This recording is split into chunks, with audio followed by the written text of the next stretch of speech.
visit to the Denver Broncos. 15th time these two teams have met on Monday Night Football, the most of any series and any two teams in the history of this long franchise. Brad Nessler with Trent Dilfer and a packed house ready for some football indeed. Denver won the toss. They will receive.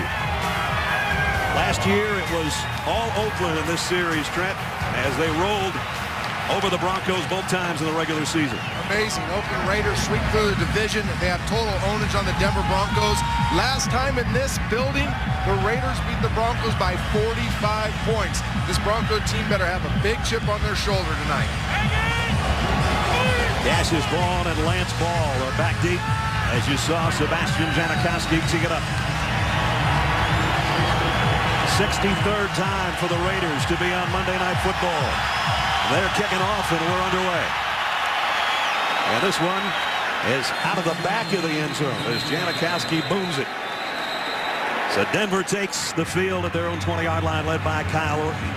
Didn't start the last 3 games of the season. Last year Tim Tebow did, but he put up some impressive numbers, especially in the opening 6 weeks of last year.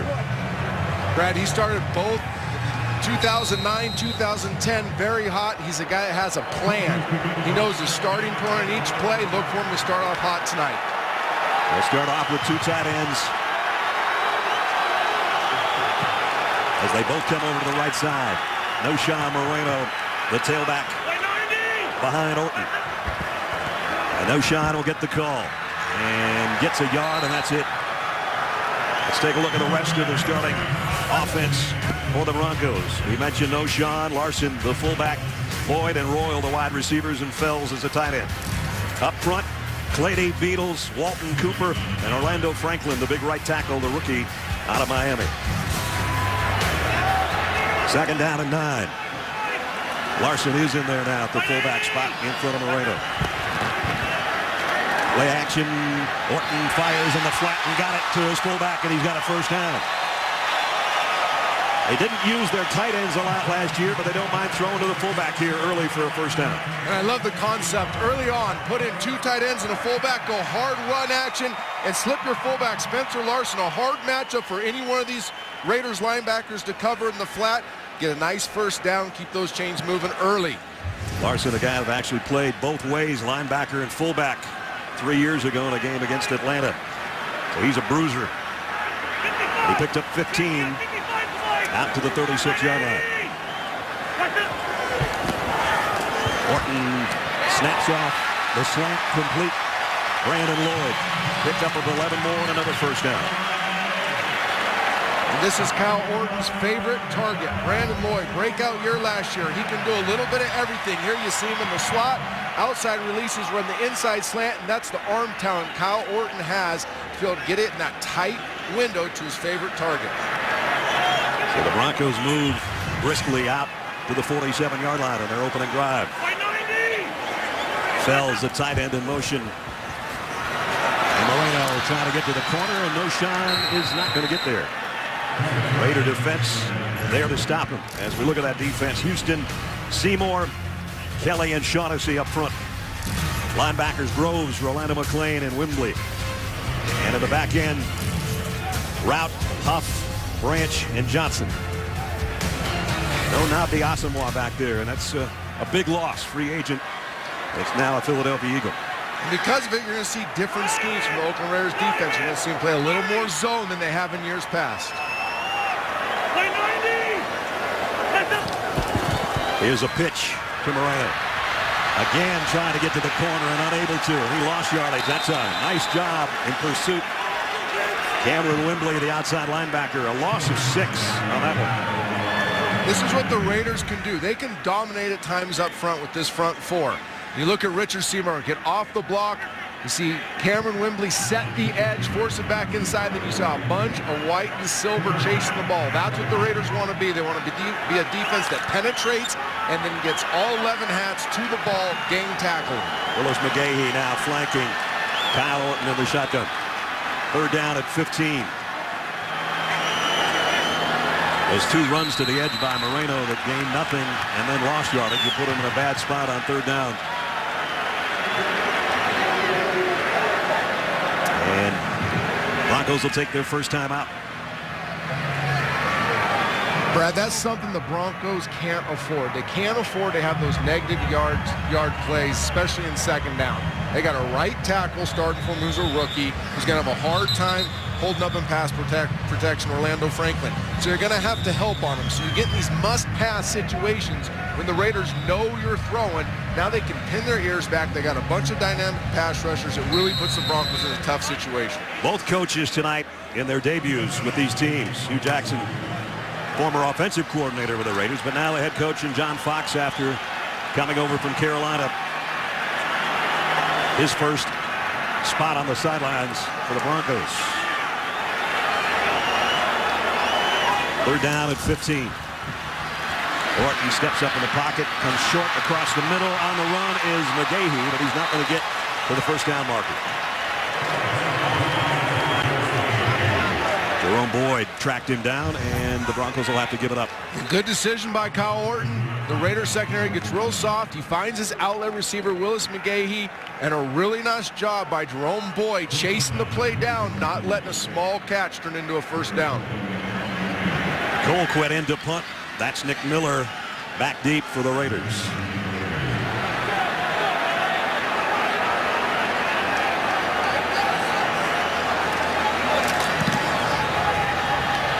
High kick. Fair catch. Flags down. Miller gets out of the way, lets it go to the end zone. But again, a penalty marker flew in near the 20-yard line.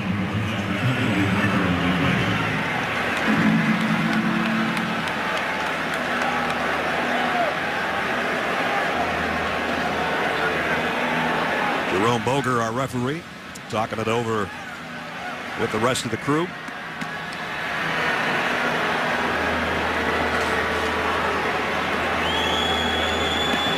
Very often see a penalty on a punt. Here's the call. During the kick, holding, receiving team, number 23. 10-yard penalty, open piece of ball, timeout. DeMarcus Van Dyke, the rookie, with the penalty. There's the new head coach and his quarterback, Jason Campbell. So this puts the Raiders in an even worse hole on their opening drive offensively. If you're Jason Campbell, Ness, this is not how you want to start the football game. I mean, you already have the butterflies going into opening week, right? You know you got a lot to prove as a starting quarterback for the Oakland Raiders. You got that anxiety in the sidelines. You're hoping to get good field position to start the game, and now you're starting at your own 10 in a hostile environment. Opening week, this is a tough situation for Jason Campbell and this Oakland Raider offense. First season as head coach for Hugh Jackson as well. In fact, this is the first time ever that there's been a Monday Night Football game in which each head coach was making his debut with his respective team. So we're setting a precedent here tonight, a little bit of history. And I'll tell you what, Hugh Jackson's been very bold in his comments. He said, I want to build a bully out of this football team. And they have bullied the Denver Broncos. They swept them last year, combined 61 points. But you know what? It's a new year. And I think for this Oakland Raiders football team to take that next level, to go from being an 8-8 football team with a lot of hope, and they got some good pieces in place, but to take that jump, it takes more than just being a bully. You got to have discipline. And now you start the game with a penalty, back your offense up. They led the league last year in penalties with 148. Yep. You know, you can bully people all you want, but at the end of the day, you got to be smart and disciplined. I'm really curious tonight to see if this Oakland Raiders football team can maintain the discipline to allow the full breadth of their talent to come out this season. Brett was talking about 148 penalties. That was the most by any team in the NFL since 1998. And penalties usually are, indeed, a lack of discipline. So the Raiders will huddle up near their own goal line, actually. It's only going to get louder when they come up to the line of scrimmage. First down, Oakland. Oh, it's rocking already.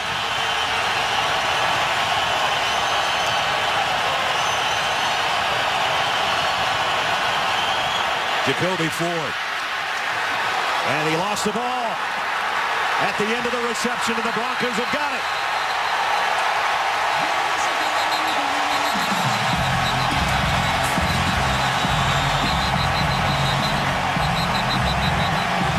A turnover and a fight to boot.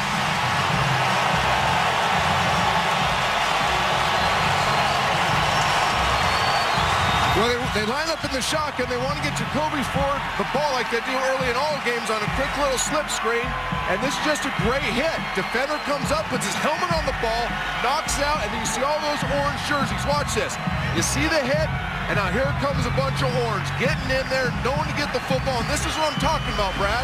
An Oakland Raiders team. A lot of talent, lack of discipline. Their #1 draft choice already made his bonus with that forced fumble. Von Miller is the guy that put the hit on Jacoby Ford. So the Broncos are in great shape on the turnover at the Raider 15-yard line. Willis McGahee in the Bronco backfield. About a way to fire up your crowd in the opening minutes. Play action. Orton down the sideline, incomplete. Intended for Julius Thomas. Cameron Windley got some pressure on him. Cal Orton had Eddie Royal open at the top of the drop after the fake, but the play was designed for Julius Thomas to go on the wheel route and beat the linebacker safety matchup on the outside. I bet he's going to kick himself when he watches the film and sees Eddie Royal wide open on the slant right off the play fake. So second down at 10. You're going to see McGahee in the red zone. He's a very good finisher throughout his career. He knows how to get into the end zone. 55 career touchdowns for McGahee. The throw to Fells, the tight end, got him to the 10, a pickup of 5. And that's third down at 5. They get a first down at the 5. One thing you're going to see from this Broncos offense is a lot of tight end play. They've gotten more athletic at the tight end position. You see here Kyle Orton, just a quick one-stepper out to Daniel Fells. Doesn't look like a great decision, but when you get these big hybrid tight end athletes out on the perimeter catching the ball, they can do a lot of damage for you. Well, the first big third down of the game as Denver's trying to take advantage of the turnover. Orton in the gun. Steps up. Throws into the turf. Incomplete. They got some pressure on him in the pocket. Tommy Kelly was applying the heat, and it looks like the Broncos are going to have to settle for 3. Really good pass coverage by the Oakland Raiders secondary. Matched up, understood the route concept, and we're running the routes for the Denver Broncos. Kyle Orton tries to get to another receiver, sometimes throwing an incompletion. There's not a bad decision. Put your kicker in position to get you 3 points, get the early lead. Matt Prater in to try a 28-yard field goal.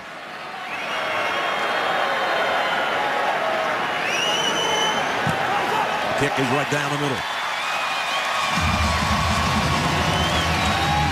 So the Broncos score first. A little over 5 minutes into the game.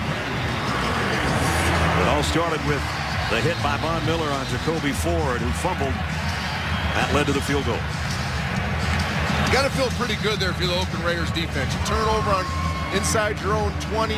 Not the way you want to start the day, obviously, but your defense comes out and responds and holds the Broncos to a field goal. Sometimes that can build a lot of confidence for a defensive unit, especially a defensive unit this young. It's been preached all camp the last 5 weeks. You got to get better. You got to be more consistent. You got to stop giving up big plays. That was a big stop for the Oakland Raiders holding to a field goal. No doubt about it. They only gave up 5 yards, 55 seconds.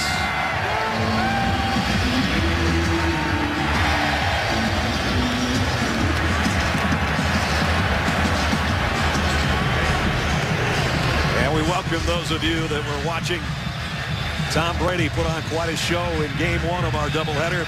Brad Nessler and Trent Dilfer with you here at Sports Authority Field at Mile High in Denver on a beautiful night as the Broncos have already taken the lead. The Raiders started deep in their own territory.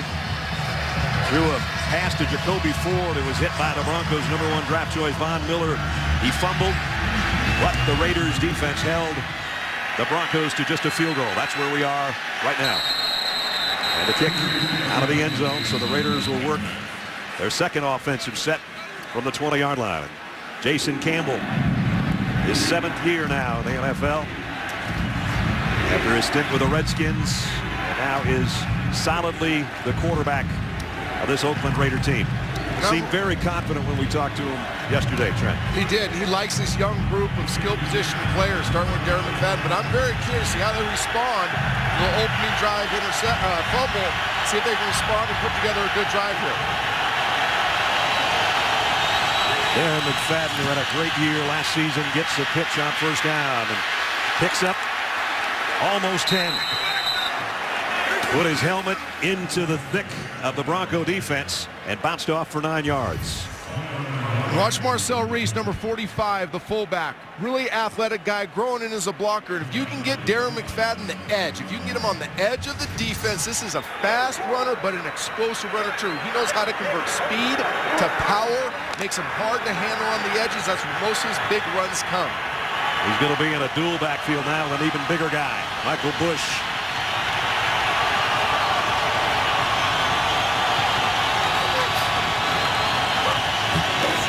McFadden will pitch it to Jacoby Ford. He almost lost the handle again. And he's dropped for a loss of 3. That was a different looking set. 2 tailbacks and a wide receiver in the backfield. But you've seen in 2 drives for the Oakland Raiders, they want to get the ball to Jacoby Ford. He's one of their best playmakers. He fumbles in the first drive and now has a hard time handling the option pitch here in the second drive.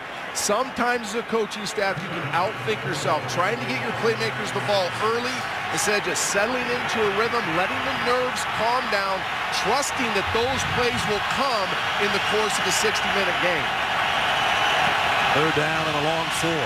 Raiders a 34% team on third down last year. They flip it out. Jacoby Ford, and this time he slips, but he gets the first down. Yep, number 12 is going to get it quite a bit. We can tell that already. The second-year pro out of Clemson. He's a dynamic football player. We've seen 3 unique looks to try to give him the ball here. This is an old Al Saunders play from his Kansas City Chiefs day. The little double screen gets it to Jacoby Ford on the edge. Allows him to go get those important yards to get the first down. That's a nice play by the Raiders. Jacoby, last year, a good season in his rookie year, 25 catches. And he had 3 kick returns for touchdowns. And now we got some motion and movement. And Dickerson. False start. Offense, number 61. 5-yard penalty. Still first down. Dickerson reacting to Wisniewski, the rookie. We take a look at the Raiders offense. McFadden and Reese, Hayward Bay, Jacoby Ford, who we've seen a lot of, and Brandon Myers, the tight end.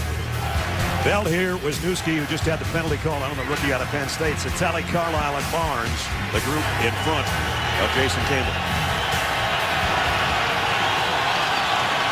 Backed up to 1st and 15 now.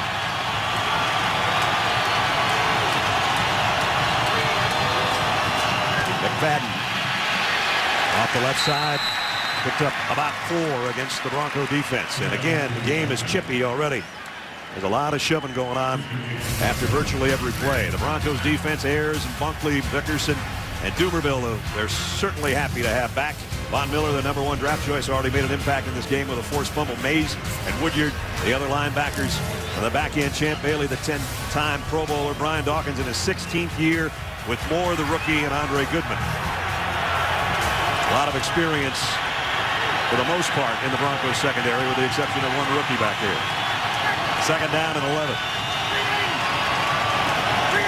Raiders from their own 32. Campbell, deep drop, loads, now reloads and goes to his safety valve. Myers, the tight end. He stopped after a pickup of only 3. And this is just a hard, big-time protection inside. Max protects, and 2 guys out. It's great if you expect blitz, but if you get the soft zone like they got, the quarterback's forced to get to his outlet, try to get as many yards as you can to help make this third down somewhat manageable. They picked up the last one on the pass to Ford.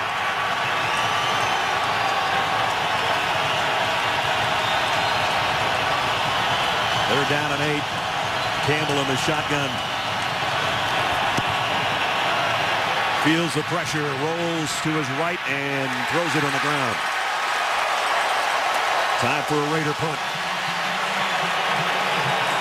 Nice defense by the Denver Broncos, but let's not forget the Raiders had to start in 1st and 15 that drive as well. Yep. The lack of discipline, you put yourself in the hole offensively, very hard to convert a lot of first downs when you're starting in long yard situations. Wow. What a punt.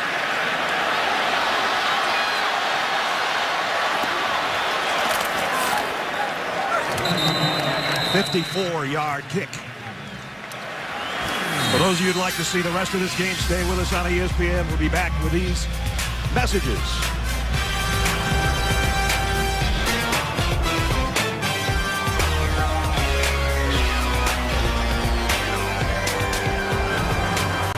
Night in Denver. Hugh Jackson, his first regular season game as head coach of the Raiders. John Fox, his first game as the head coach of the Broncos after a long stint in Carolina and a disappointing 2-14 season last year there. But John Elway liked him enough to kind of change the complexion of this team from the top down, including John Elway being the vice president of operations for the Broncos now.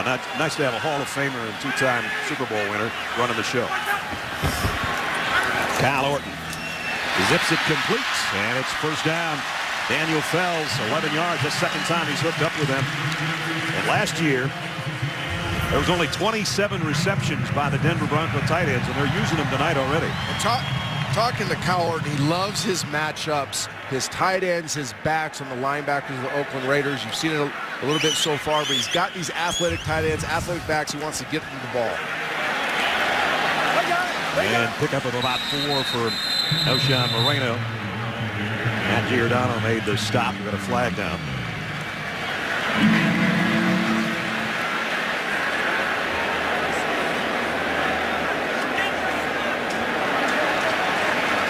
This one's going against the Raiders. So again, we talked about their penalty problems last year, and they're cropping up here in the first 10 minutes of the season. That's their third already tonight. There is no foul for 12 men on the field. The offense substituted and then executed a quick snap. We have to let the defense match up when the offense substitutes. All right, so we'll pick that one up. It really disarms an offense. So many of these offenses, these creative multiple offenses, use a lot of substitution groupings, and a lot of coordinators for years have used subbing people in and out as an advantage to keep you in a certain personnel grouping on defense or catching the too many people on the line of scrimmage. There's a lot of quarterbacks and coordinators in this league upset about that rule emphasis. Eddie Royal now in the backfield with Orton. Going to go complete on the pass. Fells again. They got about 2 yards and got a flag in the backfield.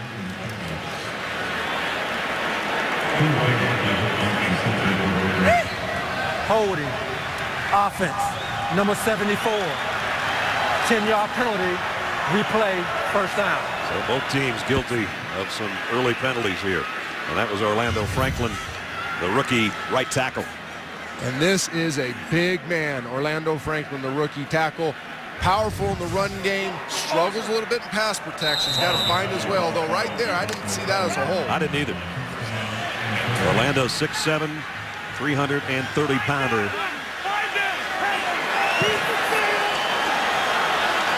And now the receivers are all spread across the field for Orton in an empty backfield.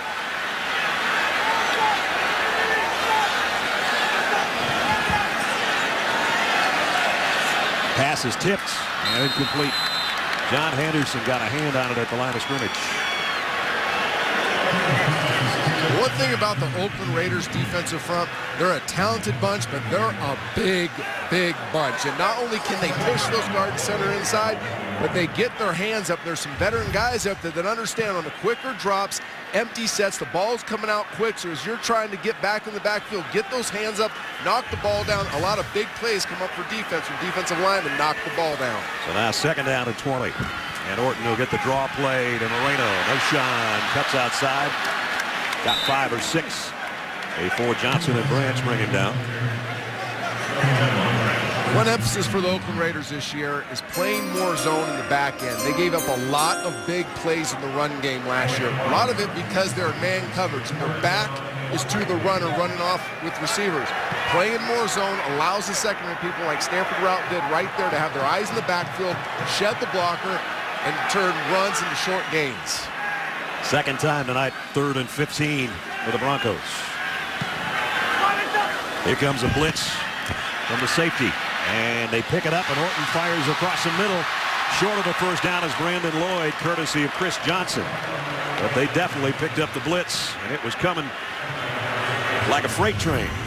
Really nice blitz pickup. The Raiders bring a safety, and Noshawn Marino puts his nose in there, cleans the nice lane for Kyle Orton to stand up, step up in the pocket, and find Brandon Lloyd. Not enough, though. The Broncos in those long yard situations, those receivers got to get hungry for first down and get to those chains. First time for Brandon Lloyd since 2006 that he didn't convert a third down on a pass to get to the sticks. Oh, and a block punt.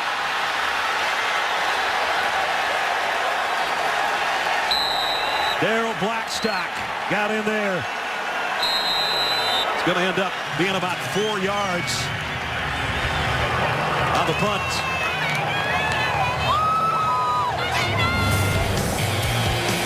Colquitt took too long. Great job by the Raiders special teams.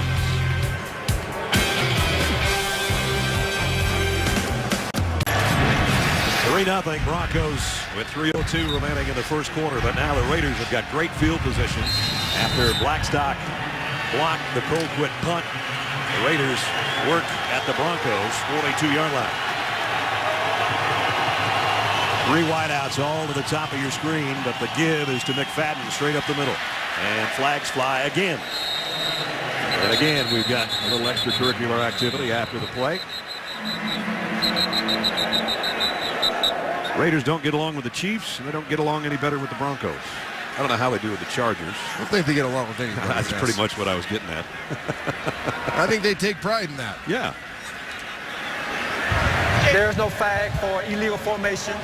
Number 69 had reported as an eligible receiver.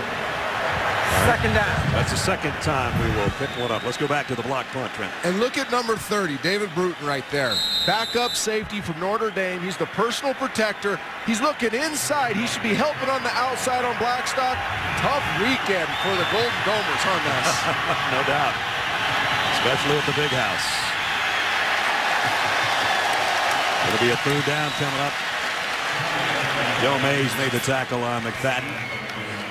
And I think this is a really important down for the Oakland Raiders. It's a third and short situation, very manageable, a situation you expect to win as an offense.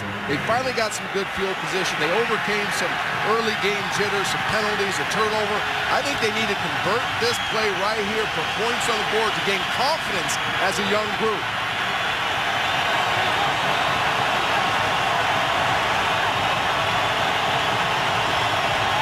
Jacoby Ford in motion. And a third down and 3. And we have another penalty. That'd be a false start, I think, on the left side of the line. False start. Offense, number 75. 5-yard penalty. Still third down. Stephon Hire gets the call, and that makes us a lot tougher third down now. Raiders offense last year had 32 false start penalties. That was the most in the league.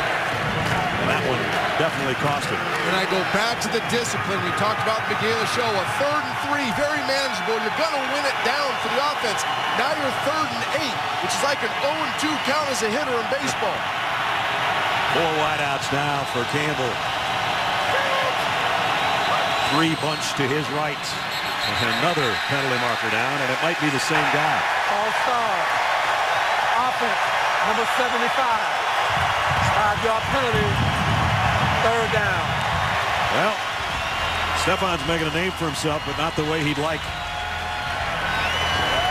And Hugh Jackson's got to be going crazy right now because he's trying to be multiple. He's trying to do a lot of things offensively, but his bigs up front can't seem to hold their water. You got that flinch right there by Hire. It just makes it almost impossible to sustain offense when your bigs are making those types of mistakes on the road. Now it's 3rd and 13. Here comes the heat again. Draw play. McFadden inside the 35. First down. Nice run by Darren McFadden all the way to the 25-yard line. Wow, what a nice play by Darren McFadden. Well blocked by the Oakland Raiders. But the Denver Broncos know it's screen draw. You see the second level coming.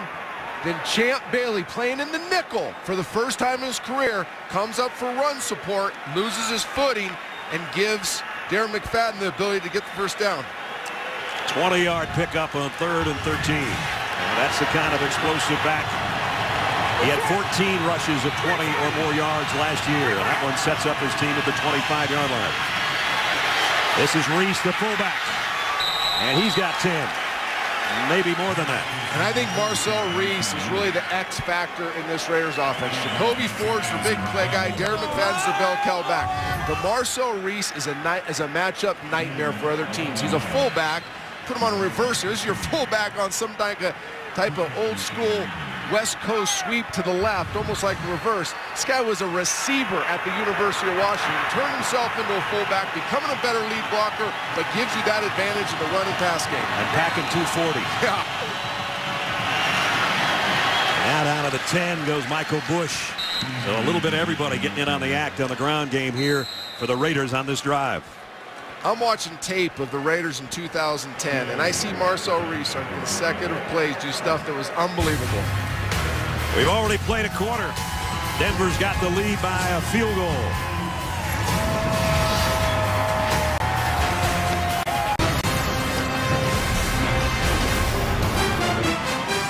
Second half of our Monday Night Football doubleheader from Denver, where the Broncos, the start of the second quarter, lead by a field goal following a Jacoby Ford fumble.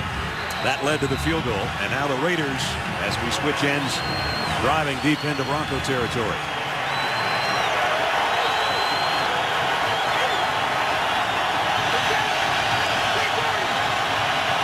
At the 10, the pitch to McFadden. McFadden knocks his blocker out of the way and gets swarmed under by the Broncos. Brad Nessler, Trent Dilfer with you. You know, last year, the Raiders basically owned the Broncos. I mean, they really owned them. And they owned the division. They were 6-0 in the division. They didn't own anybody else. That was their problem. That's the problem. But they came in this Broncos team's house and beat them by 45. And he's talked about, Hugh Jack's talked about being a bully. They've bullied the Broncos. But now what they got to do is they got to establish a mantra as a football team that's bigger than just being a bully. They also got to be smart. We got to be disciplined. And they haven't shown to this point so far. There's a great opportunity for them to put some points on the board. They picked up a big third down earlier in this drive to get it where they are. And now Campbell is going to run for it. And he's going to get it, I think, with forward progress. He will. They're going to spot him near the 4.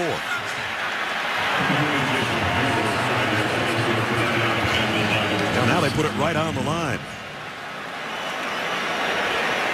Well, you got to like this from your quarterback. Jason Campbell steps back, that pick and vent zone, nobody's open, he's decisive. Right now he gets up in there, doesn't slide short of it. Yeah, he takes an unnecessary hit, but it gets him the first down. And a team like the Oakland Raiders sees that in their quarterback, a guy hungry to get the first down, willing to take a hit, and to breathe some life into him. TD, that did reset that ball now at the 3. So they gave him the first down by plenty.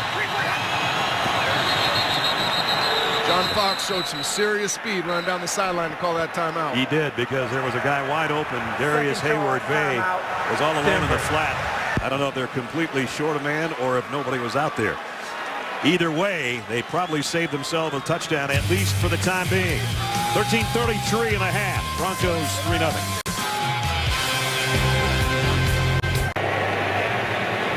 Now Hugh Jackson obviously hoping they can get a touchdown here out of really what started as a blocked punt. As this drive started at the 42-yard line, it's made its way to the 3 of the Broncos. A lot of coaches in the last 17 seasons. 9 different ones. That's too many. That's instability. Now they got an opportunity to take the lead. 8th play of the drive. Michael Bush is the tailback. And he's a 240-pounder. They fake it to him. Campbell throws it instead to Marcel Reese for the touchdown. That's what Marcel Reese brings you. He's the fullback. You show the power game, little K4 action. Been in the league forever. You show downhill run action to the right. Your fullback free releases. Look, he bluffs the end. The linebacker safety drops off in coverage. That's a rookie. Raheem Moore, they're running it on. They know they got the matchup, and they get Marcel Reese for the touchdown. I'm telling you, for a fullback, I never thought I'd say a fullback's a weapon. Yep. This guy's a weapon. He is. So they go 42 yards in 8 plays. And cap it with a touchdown. Janikowski's extra point is good. Raiders converted some big third downs on that drive. It all started with this play by Blackstock blocking the Colquitt punt. And 42 yards later, it's Jason Campbell to Marcel Reese for the score.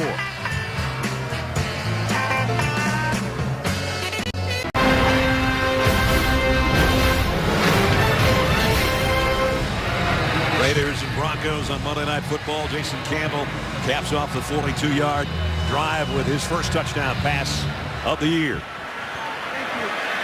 Kick again out of the back of the end zone. I don't think we're going to see any returns tonight maybe with these two kickers. 13:28 remaining in the first half, and the first game for these two head coaches. So far, it's Hugh Jackson that's got the best of it. His Raiders lead the Broncos 7-3.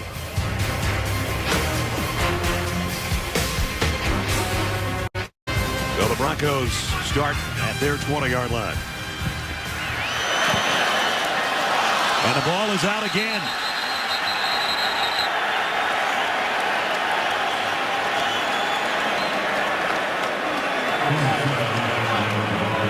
Branch is the guy that came up with the ball, but I want to say that Noshan Moreno is down by contact. Second down. That spot of the field has been, football's been kind of slippery down there. Thought this was close when I saw it in real speed. I think that ball's coming out. Oh, I do too. I think Oakland is going to review it. Yeah, you're going to replay here. Hugh Jackson threw his challenge flag out there. Oakland is challenging the rule on the field of the runner being down by contact. It was Quentin Groves that put the hit on Noshan Moreno. Yeah, that ball's definitely out, I think. I think it's out too. I'll tell you what I'm impressed by. Hugh Jackson getting to that replay so quick. Let's see if he wins his challenge. He's got a big smile on his face. He's feeling pretty good about it.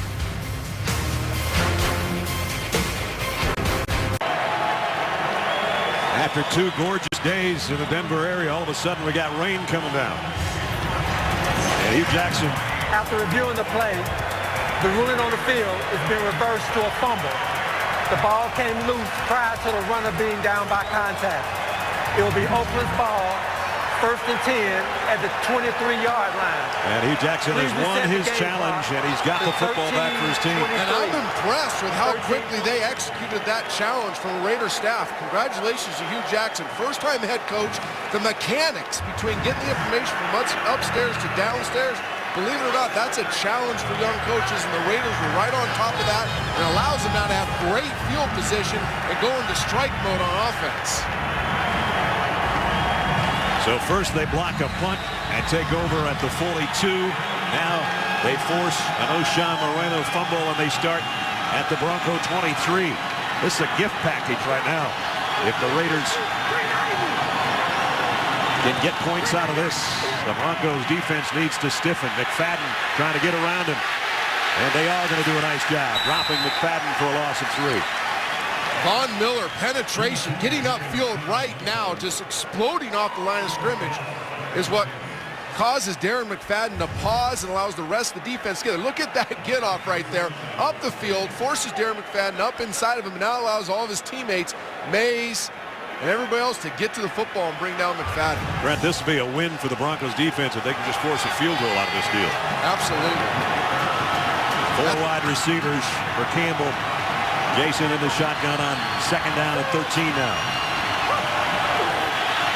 And he's going to draw it to McFadden, and he runs into his own blocker, Wisniewski. And basically, Wisniewski made the tackle. That's what good defenses are thinking right now, and that's what John Fox and Dennis Allen, the defensive coordinator, want to instill into this defense is play smart football. Okay, the chips are stacked against you. Don't go out of your way, try to make a play. Hold them to a field goal, live to play another down. Big interior push right there. It allows all those orange jerseys to get to the ball. Nice play on defense by the Broncos. Now the Broncos really have a big play defensively here. Their fans know it. They're trying to make things uncomfortable for the Raiders offense. 3rd down at 13. McFadden will come out of the backfield. Campbell asking for it. Fires down the middle, complete, but he's hit immediately. Myers, the tight end, by Brian Dawkins, the wily old veteran in his 16th year, makes the hit. and they will force a Janikowski field goal attempt. But a lot of people are going to say, why Jason Campbell take the quick completion? Why didn't he try to get the first down? When you're a wise quarterback in this league, you realize your opportunity for converting that third down is very small. The best thing you do is help your kicker out, get 7-8 more yards, and make it an easier kick. It's going to be a hard hold for Leckler because the rain is really coming down. Janikowski from 37 yards out, and he got it. So the Raiders add to their lead, and again a scuffle going on. This is about the 4th one already, and we're not even halfway through the second quarter. 11-14 remaining first half. Raiders now with a 7-point cushion on the Broncos. Cassius ball trying to stay dry or keep his hands dry back in the end zone awaiting a Janikowski kick. What? It was so nice out today. Where did this come from? You were out by the pool all day. So were you. I was doing my homework. So a Chamber of Commerce day in Denver has turned into a monsoon right now. See if Janikowski's kickoff can be returned this time. Now that would be a no. Even though we had a lot of returns for touchdowns on this opening weekend of the NFL, we haven't had anybody bring one out here yet, and we may not with a guy like that and a leg like that. Brad, this has been a sloppy game on both sides of the ball. Now, the Raiders have made some plays, but these are two teams trying to grow, trying to get better. They got to learn that more games are lost in this league than won. They got to stop giving the game away. Penalties, special teams mistakes, turnovers. The team that starts playing clean is going to get control of this game. Willis McGahee's in there at tailback, maybe because Noshawn Moreno fumbled the last time he carried it. This will be McGahee. And he gets about 3. McGahee's a mutter. You know, we have these backs in the league that are mutters. You know, he's played in bad weather cities. He knows when it's sloppy. Ball security's at a premium. He keeps his legs churning. He fights for those extra yards. You're going to block 2. He's going to get you 4. Now, if you block it for 4, he's only going to get you 6, not 16. But that's a good kind of back to have right now. Yeah, when you start your career in Buffalo and then you go to Baltimore, you're right. He is a mutter. Got 3 on the carry. Second down at 7. 2 tight ends set. Orton's going to throw it to McGahee out in the flat. A whole bunch of Raiders there, and now he reverses his field.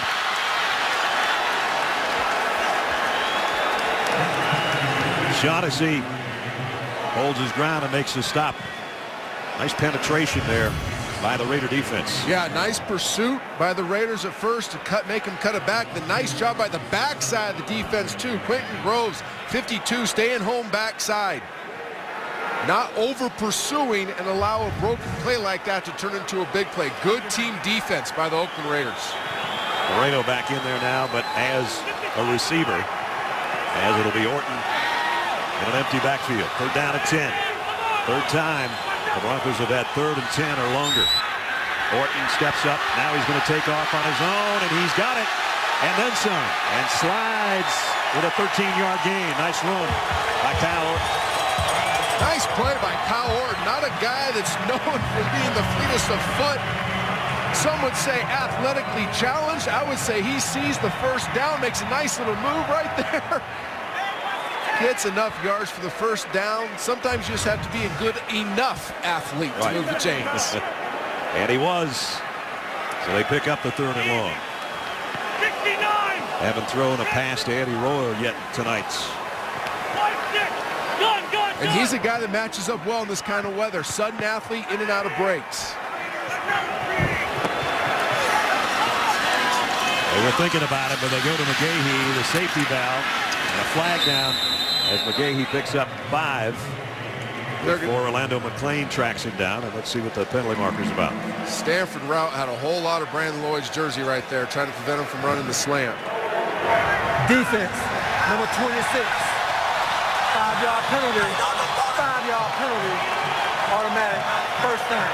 And route yakking to the officials. That's not going to do him much good. And these corners love to be in bump and run. They love the jam. But right there, he got him up in the chin. And then right there, he's pulling on the back of the jersey. Good job by Brandon Lloyd, being a little dramatic, selling it. But that's what a veteran receiver is going to do. He's going to feel that hand on the back of the jersey. He understands what's going on. He wants to make it dramatic so those refs throw that flag. Stanford Routt, who just got a brand new contract before the lockout. 3 years and $31 million. But even with that, you're going to have penalties at times. Orton going long for Lloyd. Broken up. And it was Routt. He earned his money that time. I thought that was good timing by Stanford Routt. He's running with Brandon Lloyd down the field. Design shot by the Denver Broncos, something they're very good at. Pushing the ball down the field. Brandon Lloyd gets a seam release. Call this a 7 pump. Shows the 7 route, then gets a vertical. Stanford Routt speed, but look at that. He's reading Brandon Lloyd's eyes. He sees the eyes get big. He sees the hands go up, and he swipes right there and makes a play on the ball. That's a good play by Stanford Routt. Broncos trailing by a touchdown. Second down and 10. Well, we got flags all over the place again. False start. Offense, number 73. 5-yard penalty. Second down. Chris Cooper guilty of the penalty. Want to go back to Stanford Routt and the play he makes on the ball, on the deep ball to Brandon Lloyd. Rod Woodson, their secondary coach, one of the greatest players he's ever played, but also a fine football coach, is going to teach at the moment of truth, you have a decision to make. You either got to turn around and play the ball or read the receiver's eyes and drive your hand up through his hands. Great job by Stanford Routt right there. Orton pressured, fires high, and it's almost intercepted by Routt. He had his hands on it. Can't believe it that he couldn't hold it. But it is a wet night out there.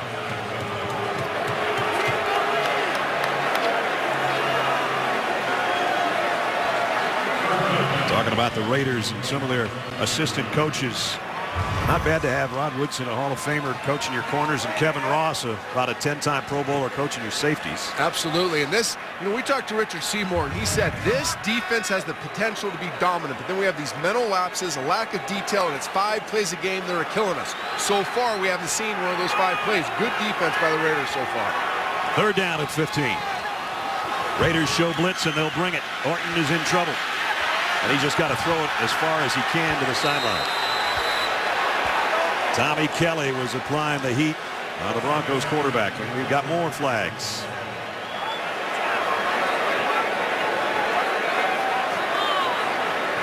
Holding.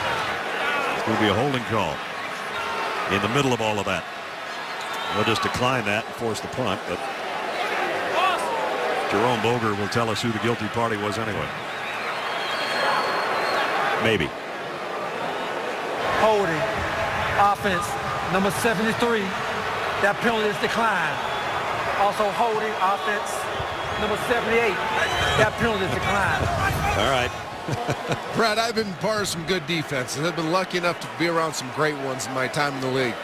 And the common denominator is the front 4 being able to get up and penetrate and blow up the run game and rush the passer. Also coordinated with good secondary play, you can be a very good defense. I see the makings of the Oakland Raiders being a very good defense if they can maintain the discipline like they have so far in this football game. They were tied for second in the league last year with 47 sacks, and 39 of those came from the defensive line. Oakwood, who's had one block tonight, blasts this one into the mile-high air. And Miller's got to let it go, and he's going to pay the price for that because this baby's going down to about the 2-yard line, maybe the 1. Great job. Cassius Vaughn gets down there to down it. It's stuff like that, though. Nick Miller has to play that ball and save his team 15 yards of field position. A 66-yard career-long kick by Colquitt, and his special teams down it right there. We talked to Richard Seymour a little bit about that. He said, the familiarity with the opponent helps the young guys. They feel confident in the schemes. They feel confident in the game, but then they get uncomfortable outside the division. Yeah, he said we got to do our homework better on the other teams. Raiders start at their own 2-yard line, following that great punt and coverage. Campbell Gonna load it and go deep down the left sideline. Got it. Darius Hayward-Bay. Who's going to say he's out of bounds? Apparently so. Good looking pass. And I love the play call. The ball just pulls Hayward-Bay a little too wide. It looked pretty in the air, but that ball's got to be thrown about 3 to 4 yards inside the sideline. Darius Hayward-Bay has him beat. Let him go inside to get the ball and finish off the play. But I love the play call by Hugh Jackson, showing that aggressive play call sign he warned us he was going to go with. Two tight ends, one of the Broncos defenders fell down, but it didn't matter because Joe Mays, the middle linebacker, stops McFadden basically at the line of scrimmage. And that's the second time Champ Bailey's lost his footing. He lost it on the 3rd and 13 on the draw play, and now they send him in motion. The guy Champ Bailey's covering, he goes in and out, covering Jones, and right there, boom, loses his footing. It's more than just lose your footing. It was insignificant on that play, but that leads to a lack of confidence. Now, Champ Bailey's telling himself, dog, the right cleats on. Am I going to stay on my feet? He's not going to be able to play as fast and instinctive, knowing that he's been on the ground twice. 3rd and 10. Draw. McFadden collared, broke one tackle, and then cartwheeled out to maybe the 8-yard line. Ryan Dawkins made the stop. And now Shane Leckler with that big leg. He can use all of it because he's going to be punting from his own end zone.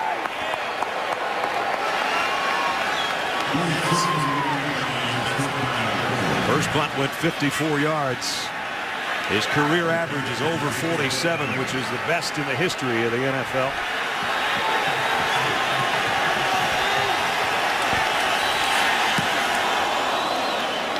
Nice kick. Decker way back at the 27. But he's got a nice return going. Across the 40, out to the 42. A 65-yard punt, but a 15-yard return. Broncos, Kyle Orton trying to fire up the troops. He's got to get things going offensively, and he will when we come back.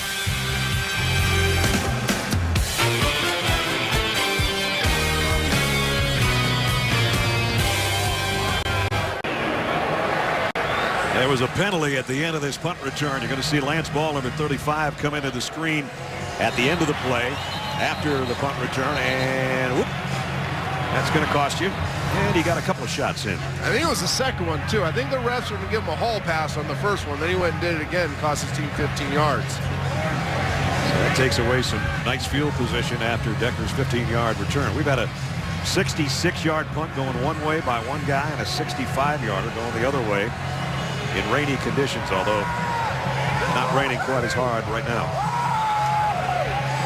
Kyle Orton has been trying to generate some offense and generate some enthusiasm on the sideline going into that break. Let's see how they do for the 28-yard line. They got to have some success on early downs to cut these third downs a little shorter. They couldn't run the ball last year, and they haven't been able to tonight. And there's the story again, loss of 3.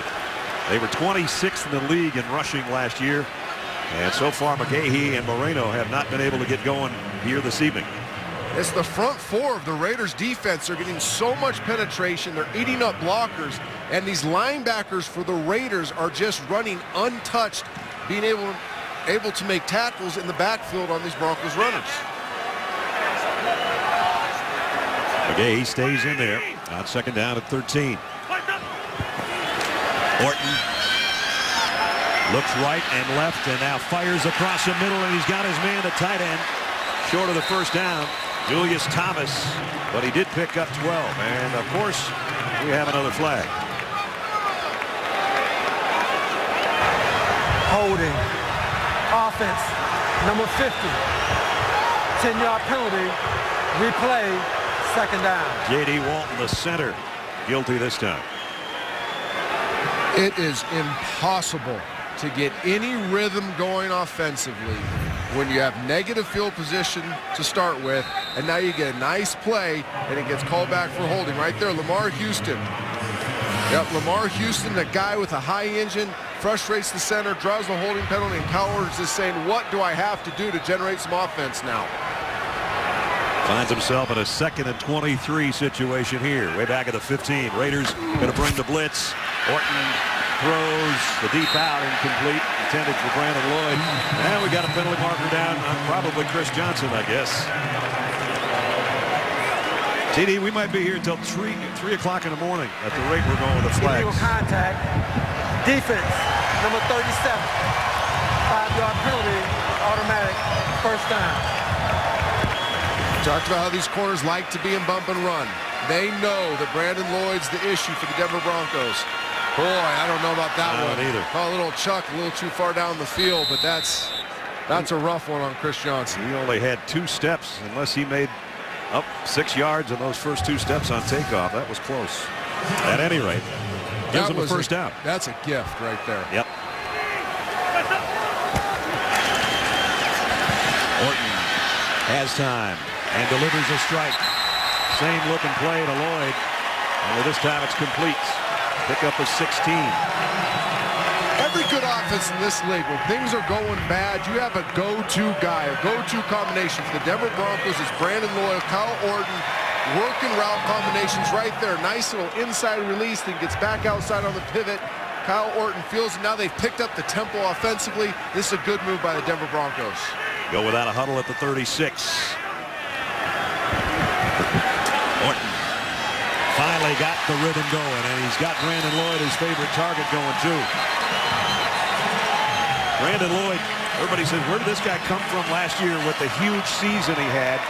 It's not like you, after 7 years, all of a sudden you're a breakout star, but definitely his numbers were breakout star-wise last year. After the play was over, personal foul, unnecessary roughness, defense, number 9, 15-yard penalty, automatic, first down. Desmond Bryant. So now they're going to walk it into Raider territory. Brandon Lloyd, they got to get going. We just talked about, now he gets some off coverage. Nice vertical push. Gets in and out of the break. Nice timing throw by Kyle Orton. They talked about in our meetings with him, Brad, how they have the synergy going. They have this nonverbal communication that makes this a special combination. If this offense is going to get on track, it's going to be because of those two. And then right here, the Raiders getting frustrated. You talked about it's been chippy the whole game. Even though it's chippy, you got to contain your emotions and not cost your team by doing something foolish. That moves it all the way down inside the 39-yard line of the Raiders. Kyle Orton has been sharp on this drive. Pumps once, goes down the middle, and it's a little bit too low and behind Eddie Royal.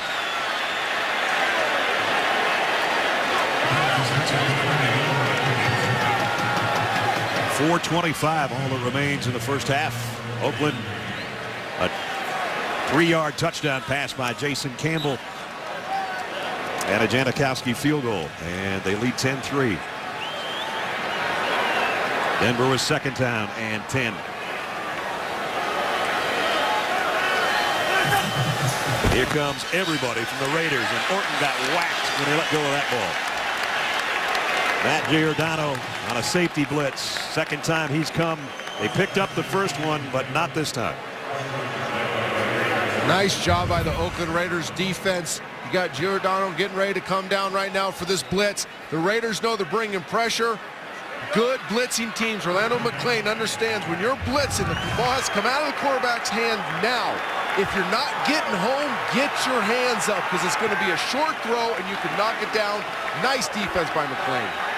5th time tonight, Trent, that the Broncos have had 3rd and 10 or longer. They're not doing themselves any favors on the first 2 downs. Here comes the blitz from the secondary again. This time Orton got rid of it, but it's incomplete. I don't think I've seen this many blitzes from the secondary in a long time, at least in not even a half of football. I was talking to Rod Woodson in the hotel, and he said they've been preaching, we got to bring some fire zones. We got to bring some man dogs. We got to force the ball to the quarterback's hand in long yard situation. There's a rookie tackle. Orlando Franklin not understanding the look coming at him, not setting hard inside to pick up Huff. They had the matchup they wanted. They could have blocked it up, but the rookie blows an assignment, makes Orton get rid of the ball too quick. Matt Prater will try. Well, maybe not. going to say a 56-yard field goal attempt. But timeout taken. Timeout, Oakland. Their first. This will be a 30-second timeout. Timeout with 4:17 remaining in the half. Next week on ESPN's Monday Night Football, Eli Manning and the Giants host Sam Bradford and the Rams. At least we hope Santan is going to be okay. Rams and Giants on ESPN's Monday Night Football, 8:30 Eastern. Also streaming live on WatchESPN.com and Watch ESPN app. Coverage starts 7 o'clock with Monday Night Countdown served by Applebee. Should be a nice matchup next Monday night. Here we're in the second half of our Monday night doubleheader to wrap up the first week of the NFL season. Brad Nessler and Trent Dilfer from Sports Authority Field at Mile High in Denver, where Matt Prater is going to try to kick it through the thin air here from 56 yards away.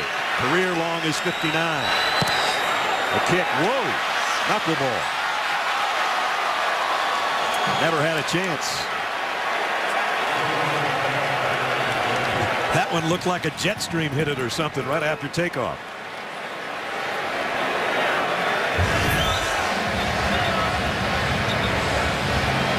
Oakland got it down okay. Good hold. It just starts going, man, looks like my driver right there. Just starts right and goes right. That ball's knuckling. You can't control it one bit. That one was way off. It made it all the way to the crowd, though. Guys in the end zone liked it, at least as a souvenir. So now the Raiders stop a nice-looking Bronco drive. It was a mixture of good plays and big penalties, but now they got the ball right back. Their own 46. So they've got plenty of time and 2 timeouts to work with before halftime. Play action.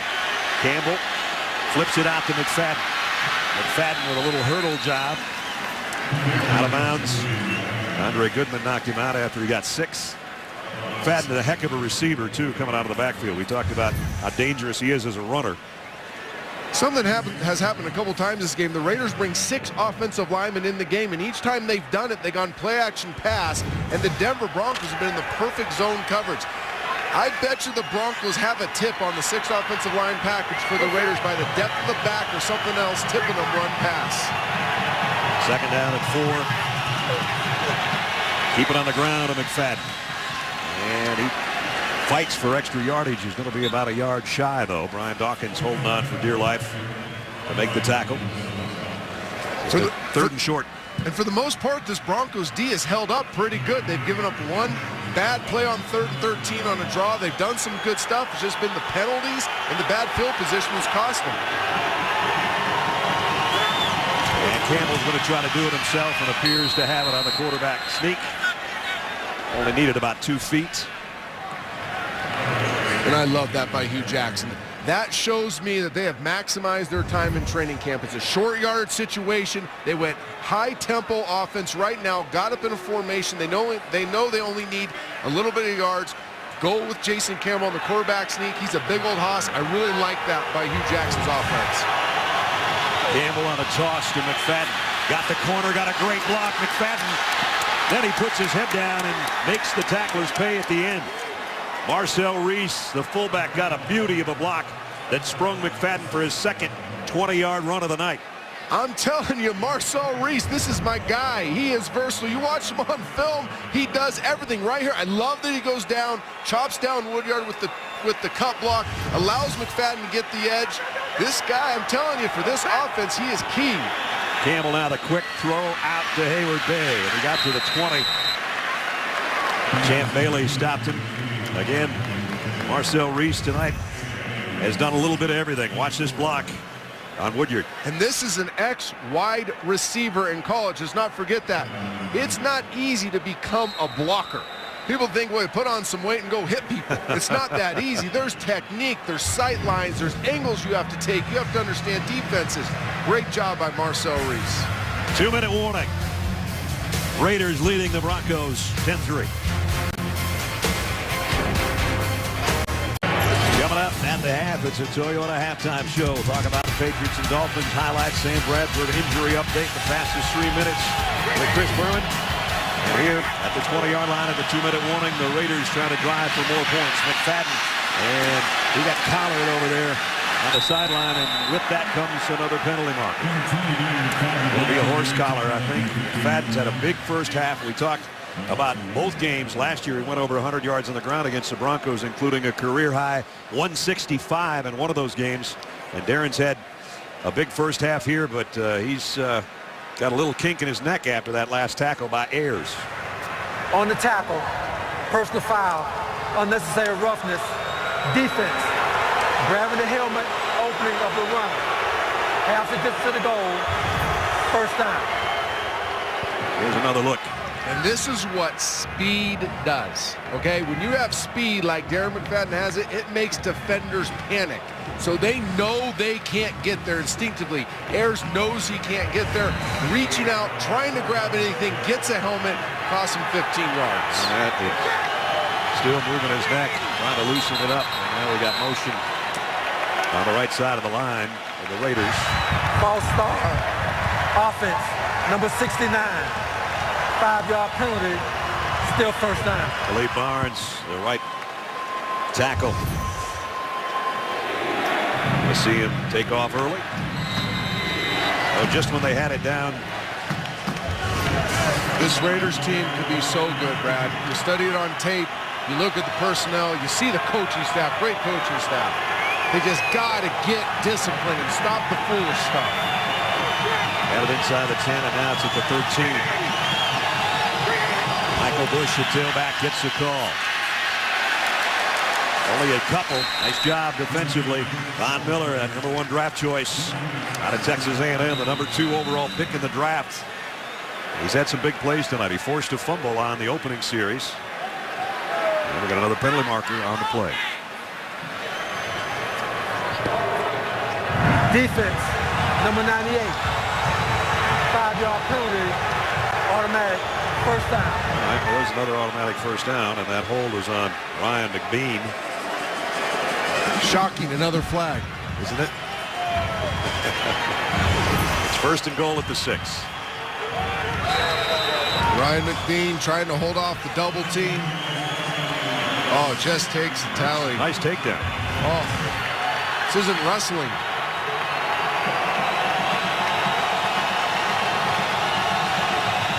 Reese and the tight end Myers now switch over to the near side where there's a bunch of 3. And now Reese is the motion man. Jason Campbell in trouble. Throws across the middle. Jacoby Ford couldn't get to it. Incomplete.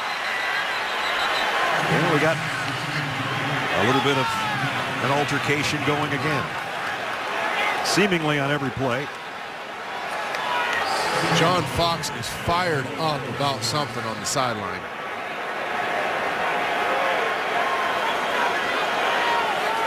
Changes up his defensive personnel on a second and goal at the 6.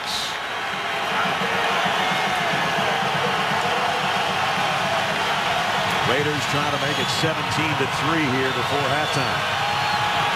The Broncos hoping to hold them to a field goal again. Campbell to the back of the end zone and overthrows everybody. Brandon Myers, the tight end, was the closest to the football, and now it's third and goal. This would be a big stop here, TD. Yeah, and the Broncos have Raheem Moore limping in the back of the end zone. He slipped as well. The rookie safety looks like he's coming off the field now, but now you bring in another safety in your sub package. Big third down stop. This is a must stop for the Denver Broncos. Hold them to a field goal. Have some type of confidence going in at halftime. You can't give up 6 here for the Denver Broncos. That has to be the mindset. That's what John Fox, Dennis Allen's been preaching to this defense. You want to be better this year. You want to contend the division, then be a smart, disciplined defense, especially in critical areas. Third down and deep goal-to-go situations. The great defenses, the good defenses in this league, come up with stops right now. David Bruton is a guy that'll take Moore's spot in that secondary. A huge third and goal at the 6-yard line. Remember, the one touchdown pass tonight was a short one. That was from Campbell to Marcel Reese, the fullback.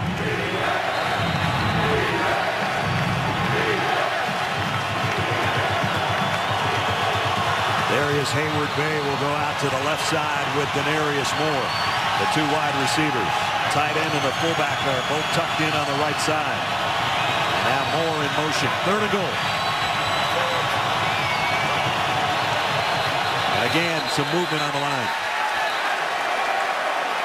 Everybody pointing at everybody. Neutral zone infraction. Defense, number 9. Half the distance to the goal. 3rd down. Jason Hunter will give the Raiders the opportunity to move it closer as you see him fall into the neutral zone. Elvis Dumerville's been in there in passing situations but suffered a shoulder injury earlier in the half. So the guy that led the league in sacks a couple of seasons ago has been in there only on passing situations. That's what they're thinking right here. 15 penalties so far in this game.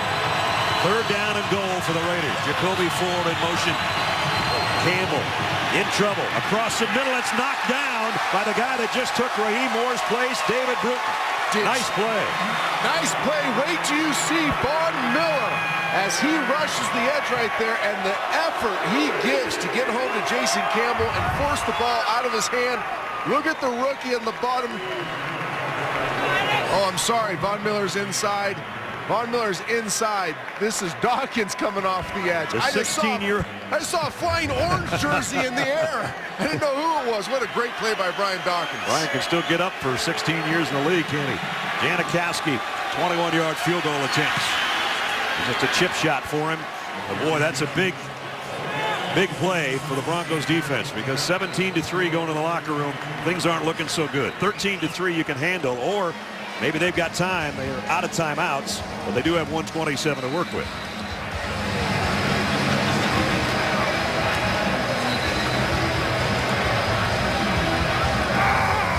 For a veteran quarterback like Kyle Orton's going to be sitting on the sideline right now and doing the mental gymnastics. Okay, I got 127.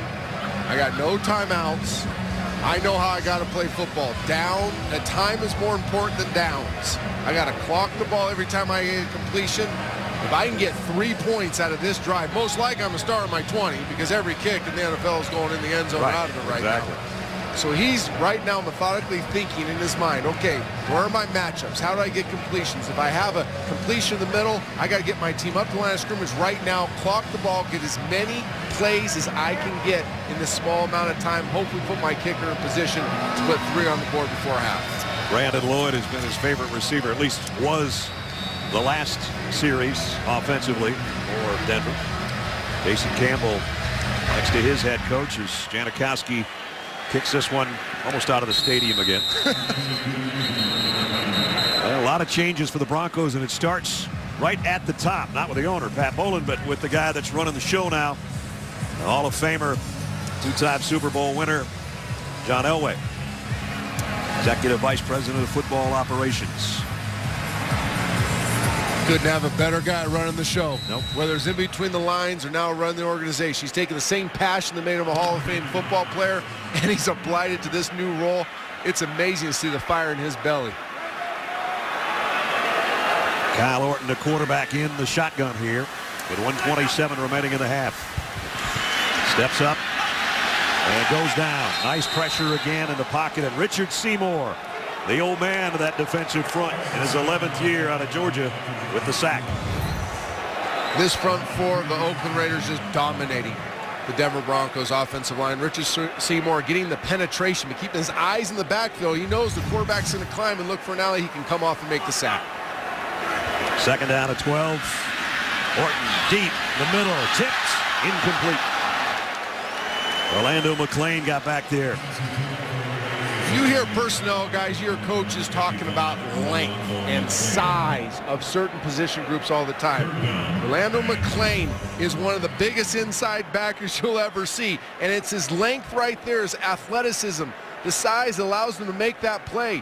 Kyle Orton has a place to throw that ball to Daniel Fells, but you can't teach that type of size that McClain has, that Urlacher has. They're able to make plays that smallest linebackers can't. Urlacher had a great game yesterday against the Falcons. 3rd and 12 for Orton. Throws on the run, got his tight end, and hits a first down. Daniel Fells, what's that, 3 catches for him tonight? Up of 16 this time. Kyle Orton does like his matchups, though, inside. He said anytime he gets these matchup zones or man looks where he's got his linebackers' backs matched up on the line, matched up inside. He likes those matchups. He thinks he can get a lot of completions in this football game doing that. 48 seconds remaining. Remember, Denver out of timeouts. Orton, quick slant, and he's got Lloyd. And they're into Oakland territory. And now they hustle up to the line. He'll probably want to just clock this one, as Trent said, save themselves some time and get a chance to catch their breath. Little looky by Brandon Lloyd, on the same page with Kyle Orton. They see him in a zone. They see nobody's going to cover the zone right there. That eye contact, Orton stands up, hits him with the ball, turns into a big gain. Nice play by Brandon Lloyd and Kyle Orton. 32 seconds, still a lot of time at the 47-yard line. Look at this. He just eyeballs into Kyle Orton. He knows that zone defender is going to run past him. Kyle breaks off his drop, gets the ball to him quick, lets him go run with the football.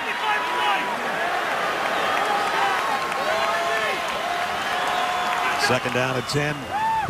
Orton pump fakes and now goes deep, and it's intercepted. Matt Giordano played it beautifully. Ball was underthrown a little bit, and the Raiders stopped the Broncos from scoring here before halftime.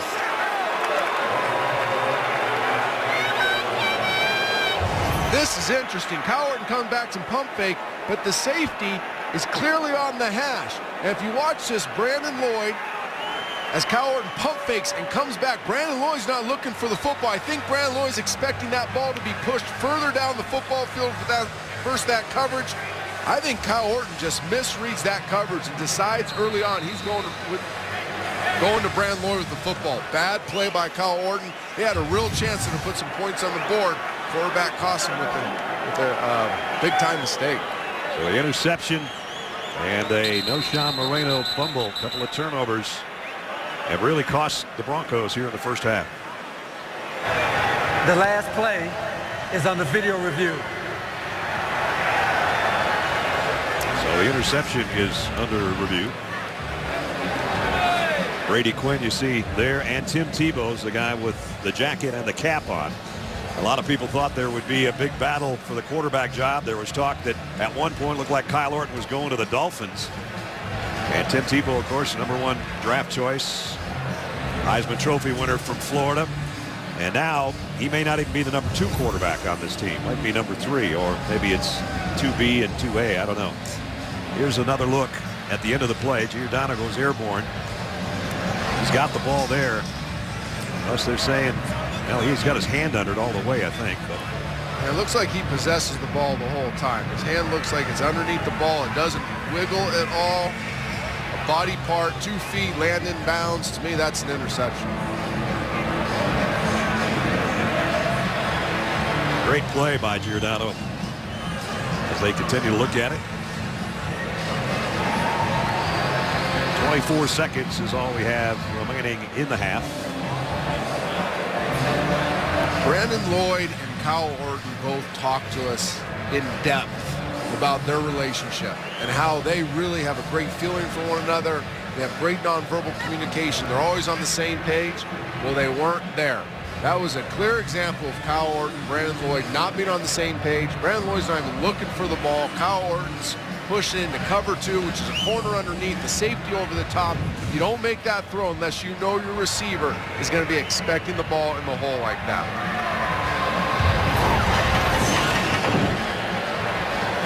So after having a look upstairs, After reviewing the play, the ruling on the field stands. It is an interception. First down, Oakland.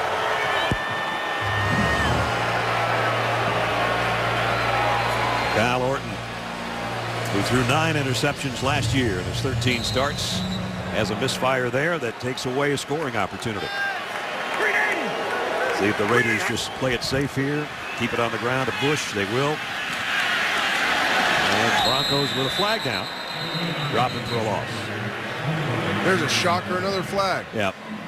I think we just should tape me saying there's another flag down. They can just put it in after every play. Personal foul, twisting the face mask, defense, number 99. 15-yard penalty, automatic, first down. Kevin Vickerson, the guilty Bronco. Tell you what, the Raiders have 2 timeouts left. They get this free 15. They got time now to be aggressive. Hugh Jackson's an aggressive guy. He's an aggressive play caller. I could see them using this as an opportunity because of the foolish penalty. Maybe call an aggressive player. You can work the middle of the football field, get one of these fast receivers in space, let him run after the catch, call a timeout. You got the kicker with the strongest leg in the National Football League. I think you got to be aggressive here with your play call. Saw Janikowski in warm-ups kick a field goal of about 70 yards. So you're right. They've got an opportunity maybe here. Play action. They're going to throw the screen to Reese. Got a couple of blockers in front. He's into Denver territory and out of bounds near the 45-yard line. And we still got 9 seconds left. And not what I would call an aggressive call, but a very smart call. You get in regular personnel, 21 personnel, your base run look. You go play action, make them think you're taking a shot. So now the linebackers retreat. You get it to Marcel Reese, the guy with all kinds of skills in the open field. You get a nice little chunk of yards right there, and now you can still be aggressive. You got the timeouts. Now they got Hayward Bay out to the left. Jacoby Ford down here to the right. They need a few more yards to try to give Janikowski a long kick. And they're just going to keep it in the middle, give it to Bush, and now call a timeout. A lot of people at home wondering what that play call was. I think they thought they could sneak the little lead draw in there, make them think pass and sneak the lead draw in there. Talking about Janikowski now in the warm-ups. Just happened to be looking, and so were our cameras. Look at this thing. Hey, goodbye. Now, that's good. The fans down there in the end zone loved it. His career long, by the way, in a real game, on a real kick, is 61 yards.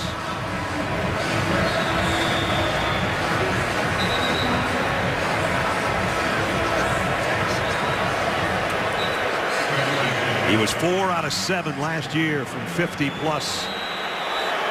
And this is going to be a 63-yard field goal attempt, which would match the longest in NFL history. Sebastian Janikowski from 63 kicks on the way. It is good. He got it. Wow. NFL history tied here in Denver.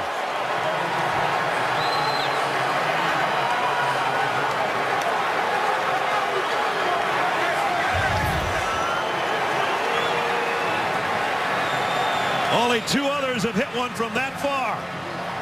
Tom Dempsey, Jason Elam, and add Sebastian Janikowski to a very short list on a very long kick. Wow. He should be fired up. What a kick. First-year head coach Hugh Jackson says, I gave him a shot. And he made it. How about that? They add to their lead. Halftime here in Denver. Sebastian Janikowski with a 63-yarder as we take it to the Toyota halftime show. Here's Boomer. Boomer, we just saw Boomer.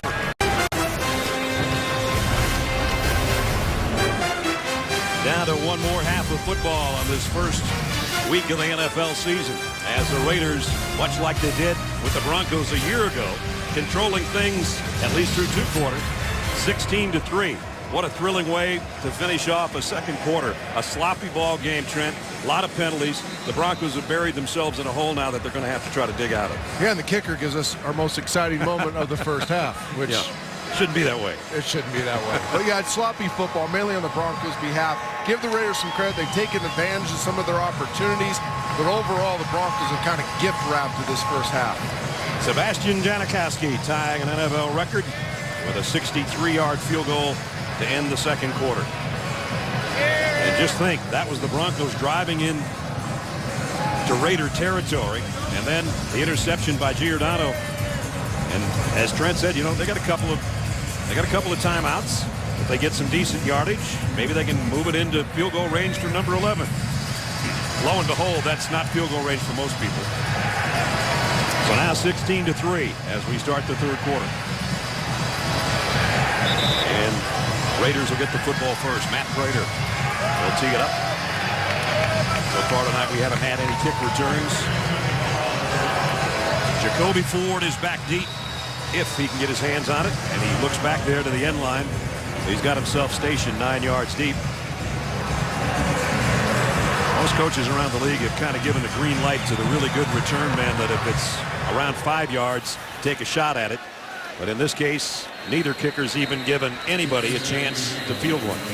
Well, we talked about the Raiders deserve some credit, but really this has been a comedy of errors by the Broncos. You get a punt blocked because of a blown assignment. 3rd and 13, get off the field. You can never let draw beat you in this situation. Broncos fall all over the place, fall down. You don't cover the fullback in the flat in a short yardage play. No Sean Marino putting the ball on the grass. You can't do that and expect to win football games. Then Kyle Orton, this is not how he plays. He's usually very careful with the ball. He's into the other team, and they get the face mask personal foul, leads to a field goal. Bad stuff by the Broncos. Now the Raiders from the 20. Campbell wanted to throw out to Jacoby Ford and did. And Jacoby takes the would-be tackler Andre Goodman with him for 12 yards and a first down. Jacoby Ford, what I call a sudden athlete, fast and quick, allows him to get off the press, see the lateral move, and then boom, in and out of the break, even getting held. See how sudden that is at the top? Gives Jason Campbell a clear picture to throw the little hook route. Nice way to start the second half. You want to get it in his hands because of that blazing speed that he does possess. He's in motion right now to the bottom of the screen. Here's a give to Bush, and boy, did he get in a head-on collision with Brian Dawkins. Dawkins can still tackle you, can't he? Yeah, what we've missed somewhat from the Broncos, because we're talking about all the errors, Brian Dawkins has played good football. Every impact play the Broncos have had on defense, Brian Dawkins has been in the mix.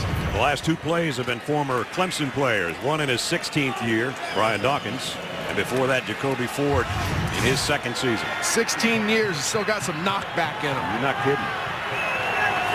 3 wideouts now for Jason Campbell on 2nd down at 12. McFadden is back in the lineup. I think Darren wasn't sure about the snap count.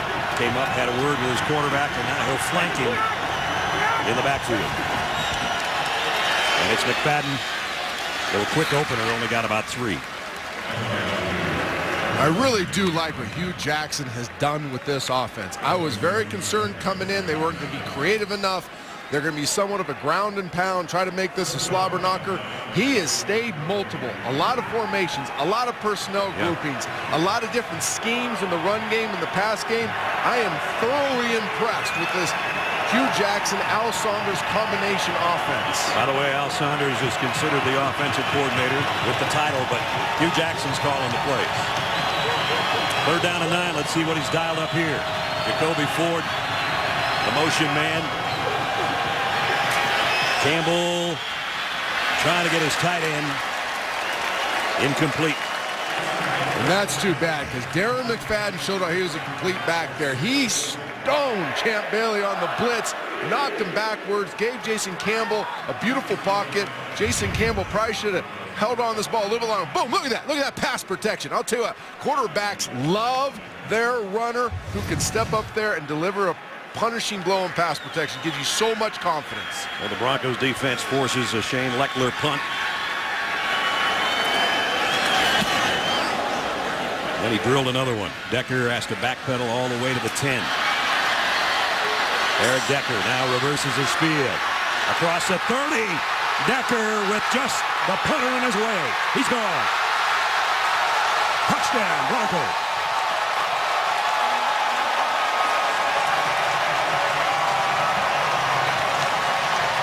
Eric Decker, 90-yard punt return for the score.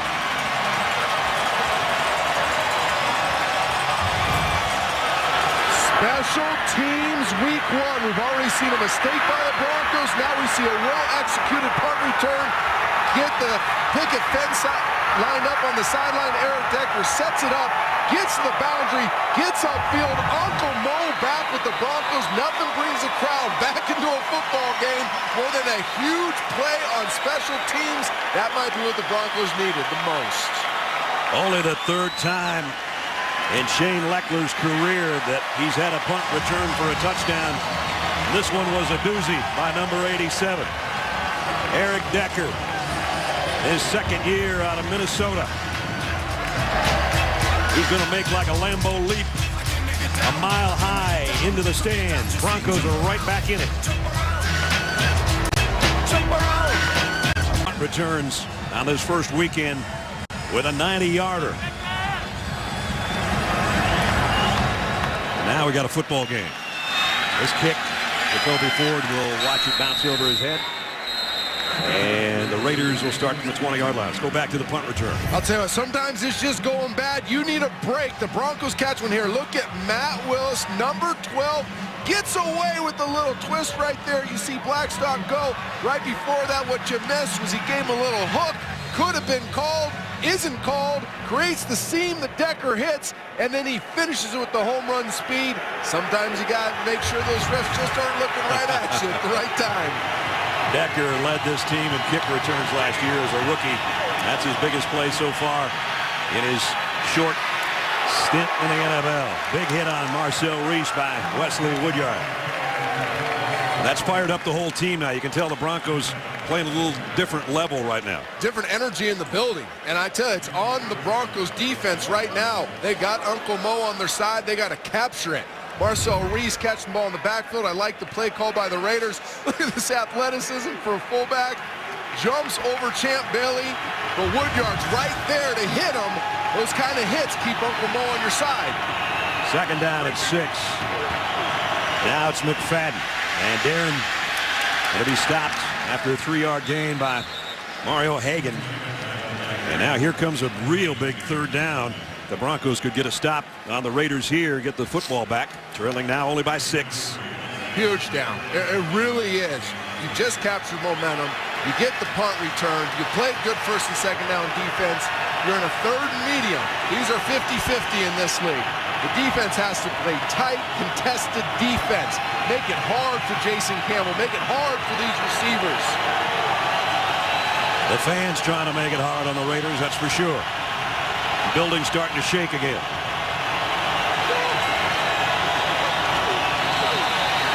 I think McFadden moves out in the flat. False start. Offense, number 20. 5-yard penalty. Still third down. He started heading the line of scrimmage. Trent, I just saw it out of the corner of my eye right before that snap. Yep, he goes in motion to try to create a matchup with Darren McFadden out there with the linebacker removed as well. They probably love the matchup, but he starts moving forward, draws the penalty. And I'll tell you what, this crowd's about to get really loud. Yes, they are. And you got 3rd and 9 after you let a punt return go against you. This crowd's going to be rocking. Jason Campbell takes a timeout. That might not be a bad thing. Make sure you regroup on the sideline and get the right play coming out of this timeout. We'll see what they come up with on 3rd down when we come back.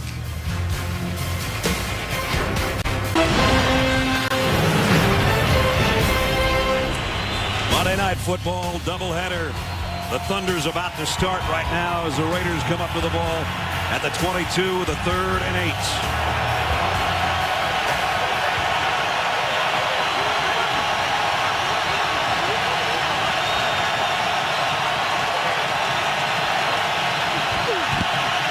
Campbell fires complete. Breaking a tackle is Hayward Bay, and he's got a first down, and that'll quiet the crowd as they get it all the way out to the 36-yard line. Really well executed play by the Oakland Raiders, but I love the play call. You got 2 potential game record pass rushers on the outside in Dumerville and Von Miller. They go max protection. They protect their edges with a back and a slide, and then tight end presence to Dumerville. You secure the edge. The Broncos bring Dawkins as well, so it's a big-time man pressure. Jason Campbell knows he's protected, delivers a nice ball underneath to Hayward Bay. Now Hayward Bay doing something he hasn't shown a lot of in his career, breaking tackles, getting upfield. This ball's not completed long enough for the first down there, but he has to go work for it. You got to love Hayward Bay working for the first down. And Raheem Moore, who is part of the tackle, is the man that's down. We'll check on him when we come back to Denver in a minute.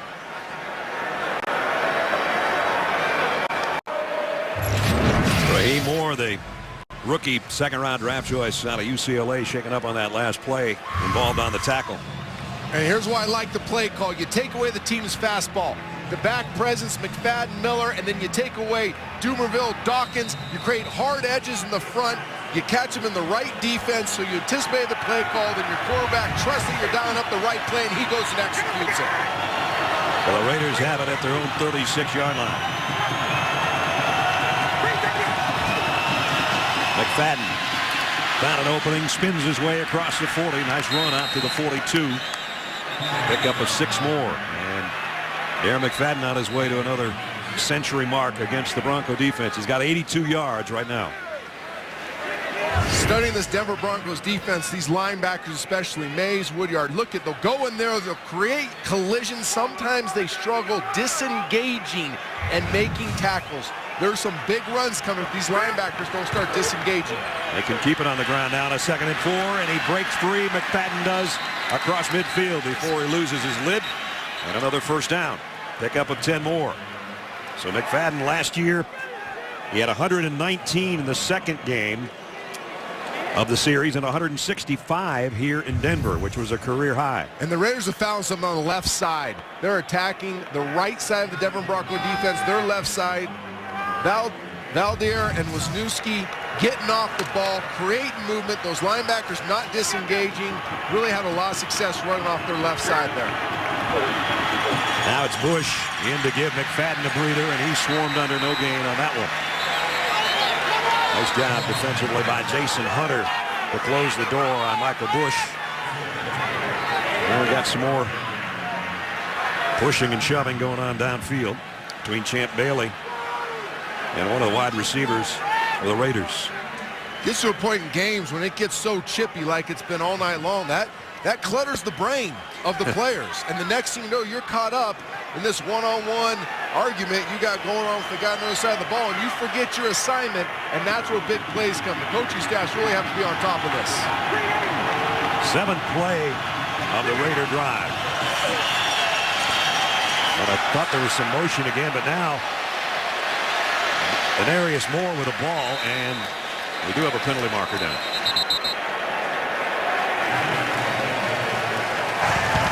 Holding. Offense.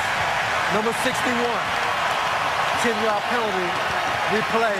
2nd down. Yeah, just when you gave Steven Wisniewski some love, the rookie out of Penn State took it away from you. That's just like my timing. Yeah, get off the ball. Yeah, the Broncos get off the ball there. Great get off. Wisniewski, all he can do at that point, knows he can't have penetration because they got the reverse going. Tackles, about the 3rd tackle we've seen by an offensive lineman tonight. Well, the Raiders are on pace for 160 penalties this year if they keep this pace up. 10 tonight after the 148 led the league last year. McFadden back in there after a breather. And he's going to get the call on a draw. Didn't get much, though. Nice job by Brian Dawkins. He is hitting some people in that secondary for the Broncos. And let's go back to that. You know, we talked about it early on. We like this Raiders football team. There's a lot of good pieces in place. They might be able to get through the division again being undisciplined. But they have talked about championship aspirations, playoff aspirations. You're not going to get it. You're never going to get there being undisciplined. And they haven't proven to me tonight. As many good things as I've seen, it's hard to look past the lack of discipline and this many penalties this early. 3rd down and 16. 4 wideouts for Campbell. And he's going to take a timeout. So now that could come back to haunt Oakland somewhere down the line. They're down to 1 timeout. We're down to 7:15 remaining 3rd quarter. College football road test weekend on ESPN. Thursday night, Friday night. Thursday, it's number 3 LSU, number 25 Mississippi State. They'll have the Cowbells out. And then on Friday, number 4 Boise State and Toledo. Team that gave Ohio State a scare will get together. College football primetime. Part of a road test weekend on ESPN Thursday and Friday, 8 o'clock Eastern time. With Trent Dilfer, I'm Brad Nessler on this 2nd of 2 Monday night games in Denver, where the Raiders lead by 6 and have a 3rd and 16 upcoming.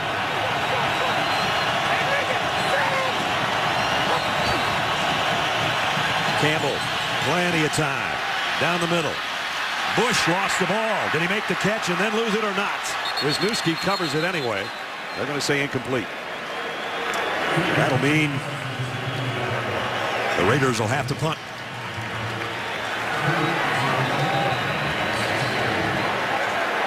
I remember the last time they did. They pinned, they thought, Eric Decker back at the 10-yard line. He had other ideas. 90 yards later, for the only Bronco touchdown of the night. And there he stands inside the 10 again.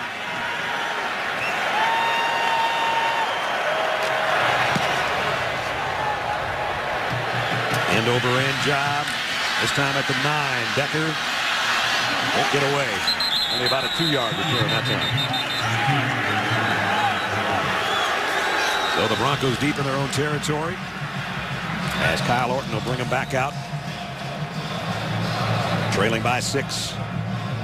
The last time, Ness, the Broncos had any success offensively, they went to a higher tempo offense. They were more in, out, and off, in the huddle, out of the huddle, off the ball, or even a no huddle.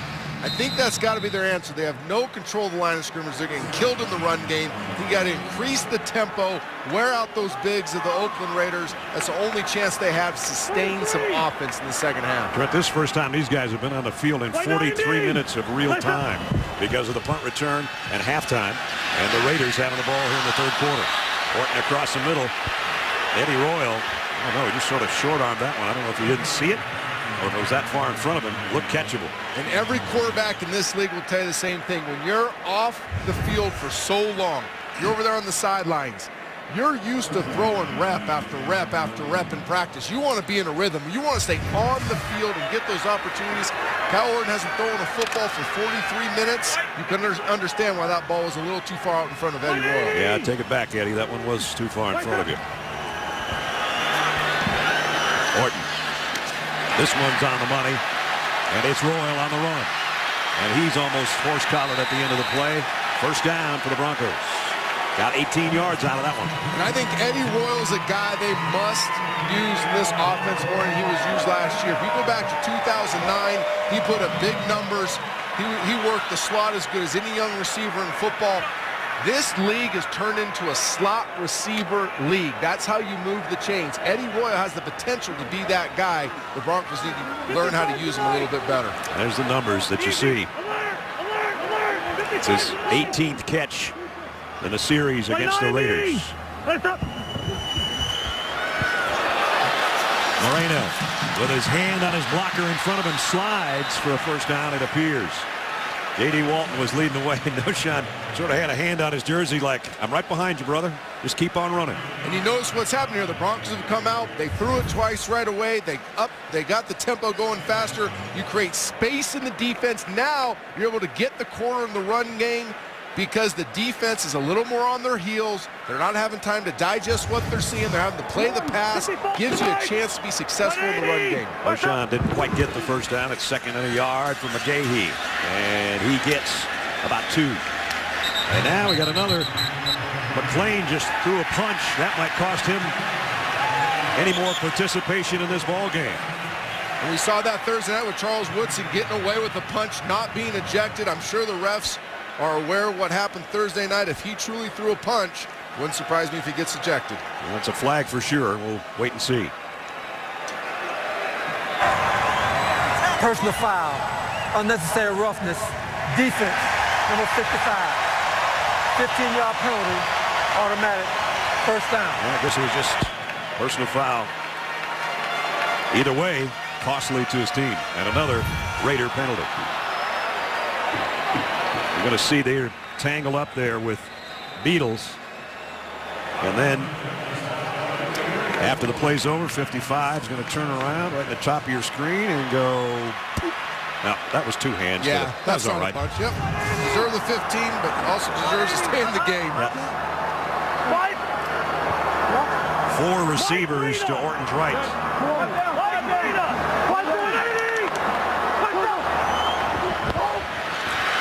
That's where he's going with it. And in and out of the hands of McGahee. Catchable ball for sure, and he knows it. You can hear Kyle Orton at the line of scrimmage directing traffic. This is how he wants to play football. He wants spread out offense. He wants to be in the shotgun. He wants to run the show at the line of scrimmage. Locate his underneath receivers. That's a good ball. That's a great concept. McGahee catches this ball, and he's going to run for a while. Yep. Wembley's backs to him. He's beaten McLean. Those are those plays that can turn those 30-yard gains if you just execute and catch the ball. By 90! Press up! Orton. Deep drop. Plenty of time. Starting to run out of it. He's got to get rid of it, and it's incomplete. Thrown away. John Henderson finally got the pressure in there from the inside, but the line did a nice job. They're just too good at coverage in the back end. Really good defense by the Oakland Raiders. They're setting up a play-action shot. You got the deep cross right here by Andy Royal. Nice job gloving it by Tyvon Branch. And then Brandon Lloyd trying to take the top off the defense. Got attention of Giordano. He's got him. He's in a position to make a play. Kyle Orton has to dirt the ball, get it out of bounds, live for third down. But once again, another third and long. Yep. Another 3rd and 10.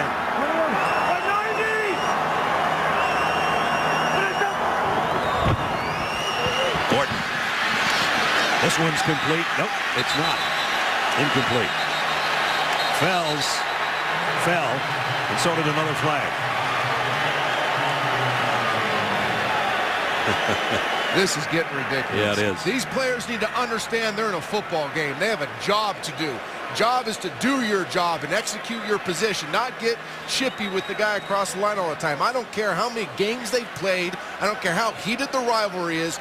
You are cheating your teammates when you make this a one-on-one battle instead of caring about what's going on with your team. Unsportsmanlike conduct. Defense, number 93, for removing his helmet. That penalty is declined. Personal foul. Roughing the passer. Defense, number 77. 15-yard penalty, automatic, first down. So the Raiders only had to take one of those penalties, even though they had 2. And Ness, they're off the field. Kyle Orton makes a bad throw behind Daniel Fells. Daniel Fells is open. Kyle Orton makes a poor throw, but because Shaughnessy wants to take that extra step and lower his helmet, and then Kelly getting frustrated. Now you've extended a drive. This offense hasn't done anything against you the whole night. Now you've extended a drive and given you a chance to score points. It's foolish. It was a good call on Shaughnessy. I mean, he took 2 steps before he hit the quarterback. Now, no gain on the play again on the run. Lamar Houston makes the stop on Knowshon Moreno. So many things to like about the Oakland Raiders. I've said this already. Good personnel, good coaches. They finished strong. They ran their division last year. But if you want to build a bully, it better be a smart bully. A bully like this is just going to get you beat. And that's my problem with the Oakland Raiders, and it's got to change. If they want to meet their expectations, they can be tough, but don't be stupid. Orton going to throw out in the flat to McGahee. Moreno, and Knowshon Moreno brought down inside the 10, and he put both hands around that football at the end of that play after fumbling in the first quarter. Pickup of 24.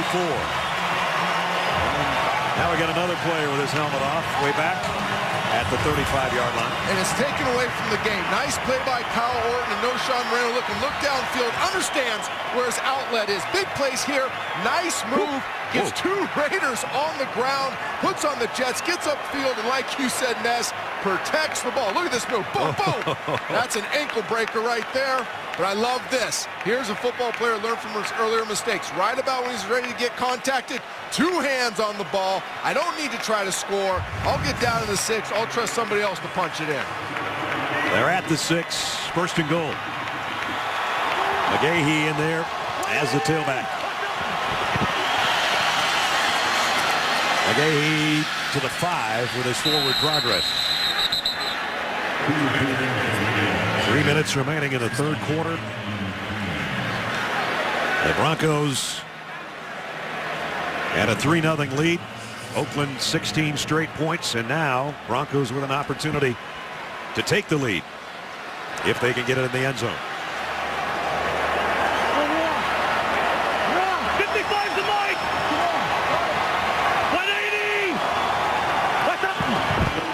Orton play action. Slants behind his intended receiver, Brandon Lloyd. Low and away on that one. And I know why he threw it there. It's going to look to you like Brandon Lloyd's coming wide open. There's nothing underneath him. But Kyle Orton sees Tyvon Branch flash the last second from the inside out. You see him? From Kyle Orton's perspective, he doesn't know if Tyvon Branch is coming underneath to pick that. So he's trying to protect the ball and protect Lloyd from a catastrophic mistake. 3 receivers to Kyle Orton's right. Now he's going to wave Royal back over to the other side. 3rd and goal, Broncos at the 5. Orton waiting. Too long. Down he goes. Richard Seymour, second sack of the night for the veteran defensive tackle.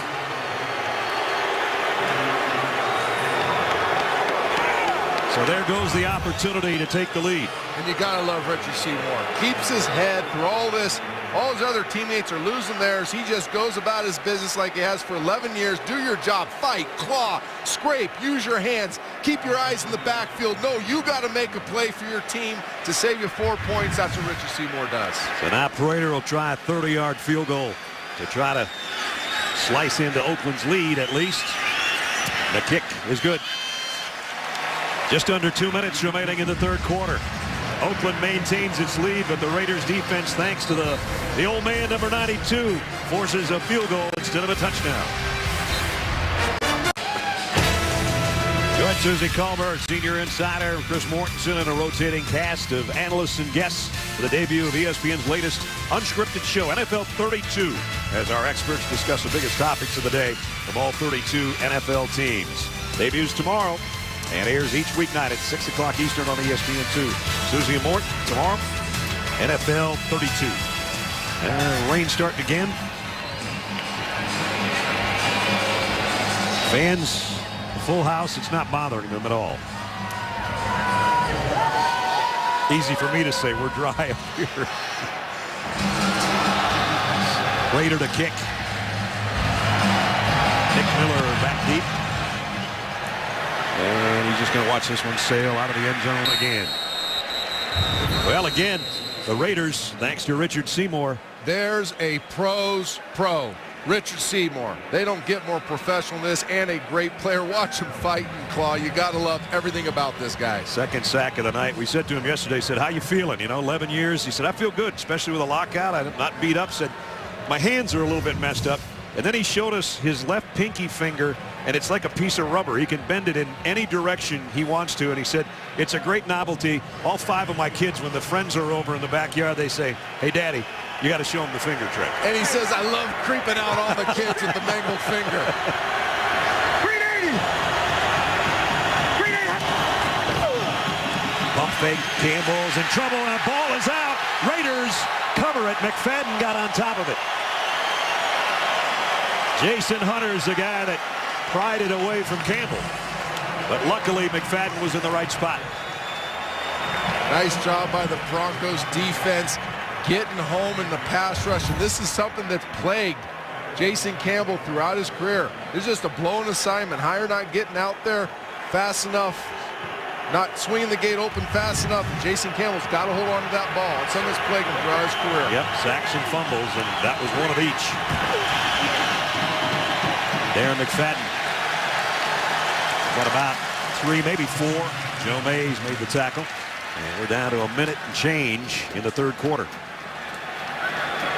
I asked Tom Brady what he thought the most important part of quarterback play is, and he said ball security in the pocket.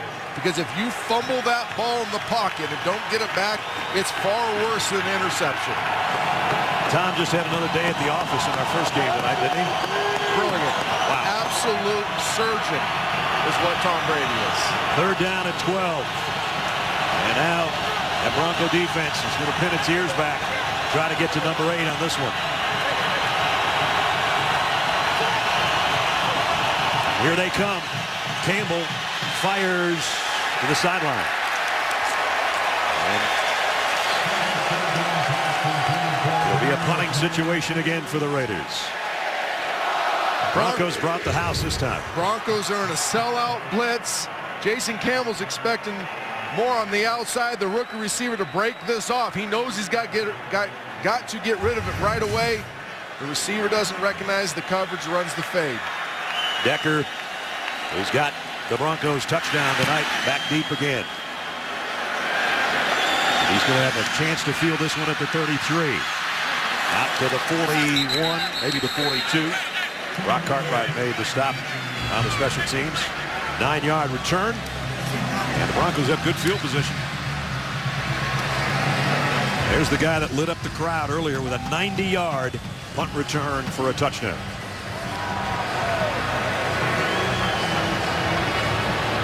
Oakland's got 120 yards on the ground, 100 of that from Darren McFadden. And Denver, a team that was 26th in the league last year in rushing, having trouble rushing the ball again tonight. Look at all those penalties. Take those total yards, just subtract the yardage and penalties, and that's what your real yards are. Those are the accepted ones. Exactly.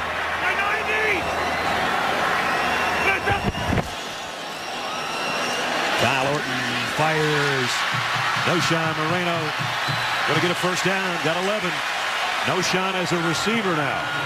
And I guess if you can't do it on the ground, get it in his hands out in some space and let him do his thing. Well, that's where their matchups are. That's their best matchups to move the ball consistently. We played 3. We got a quarter left of Monday Night Football. Don't go away. 16-13 Oakland.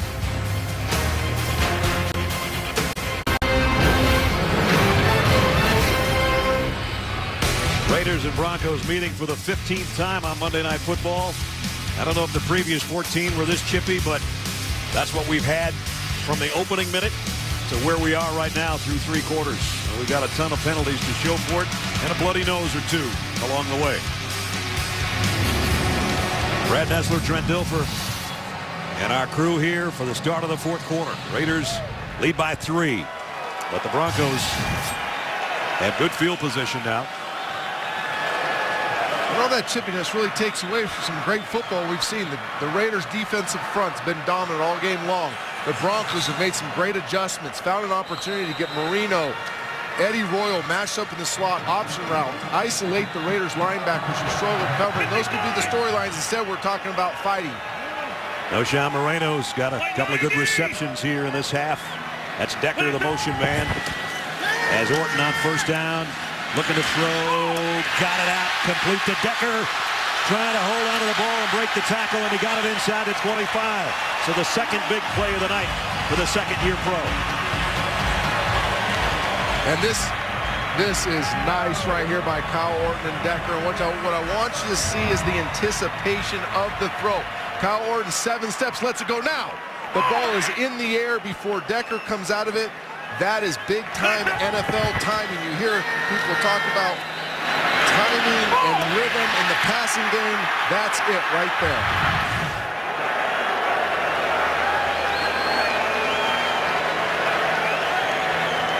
On the play, Broncos shaking up. It's Chris Johnson, the cornerback.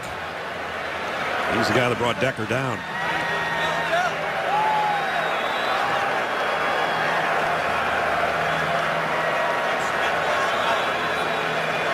And looks to be okay.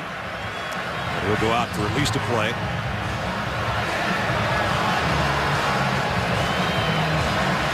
Now you wonder if Kyle Orton wants to go right to work on whoever comes in to take Chris Johnson's place. It's going to be Jerome Boyd. First down at the 24.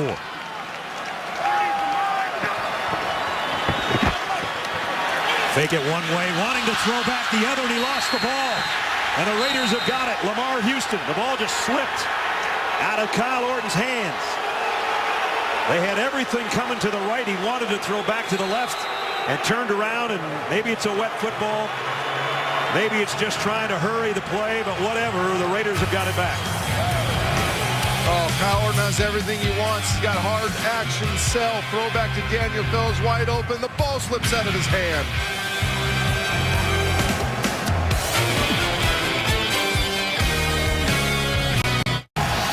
A huge turnover. The Raiders have got the ball back at their own 35. They fake the end around. Campbell deep middle has got a man across midfield. Complete. Darius Hayward-Bay has got it in Bronco territory. Pickup of 17. Let's go back to the Broncos and that fumble by Kyle Orton. It's a great play call. Look at Daniel Fells, 86, starting to work across the formation, wide open, gonna catch a big one. Instead, Kyle Orton just drops the ball. As he goes to take it from his belly, regrip it, cock it, just the wetness on the ball. Uncomfortable play action fake, falls out of his hands. Unfortunately, can't have those mistakes from the quarterback. Denver 3 turnovers, 2 in Oakland territory. That's Darren McFadden on the cutback. McFadden, great speed, and he might be gone. Darren McFadden at the 1. What a run. 47 yards.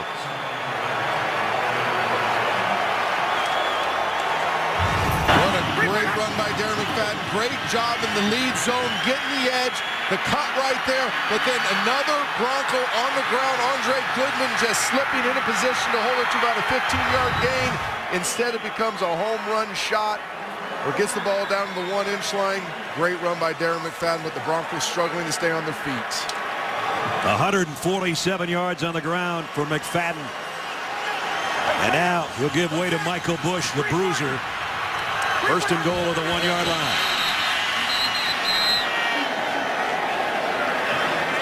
Snap. Timeout, Denver. Denver took a timeout right before the snap. John Fox is getting a full workout tonight, running down the sidelines in the end zone, calling timeouts and goal line situations. Third straight 100-plus game against the Broncos. Last year he had 165, a career high. If he gets to carry it a few more times tonight, he might break that. Spent time with him yesterday, all of us, and he was so looking forward to this game again tonight. And we asked him, we said, you know, when you've had games like you did twice last year against the Broncos, does it give you that sense of confidence that maybe you can do it again? And he said it does to a degree, but you got to remember it's a new year, it's a new team, it's a different Bronco team, and I just got to go try to do it again. And he has. He really has. He's a complete back. You see the dynamic running style, the ability to cut back, the breakaway speed, but I love that he sticks his nose in there and blocking, catches the ball, total complete back. Raiders have about 100 offensive linemen in front of Jason Campbell. And he's in. Touchdown, Raiders.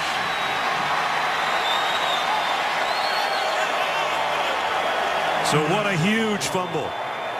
That was as the Broncos were in Oakland territory, and now after a big run by McFadden, second effort by the quarterback, and maybe a little push by Michael Bush, and the Raiders are in the end zone. Little help. Little help.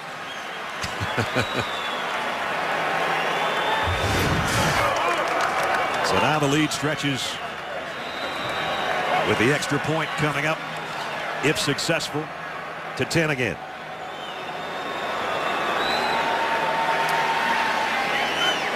Janikowski's extra point is perfect. Oakland now has 13 points off 3 Denver turnovers. And the last one is the most costly so far. Kyle Orton regripping, ready to fire. Didn't work out that way. Houston with a recovery. McFadden for 47 to the 1. Jason Campbell does the rest. And the Raiders lead 23-13.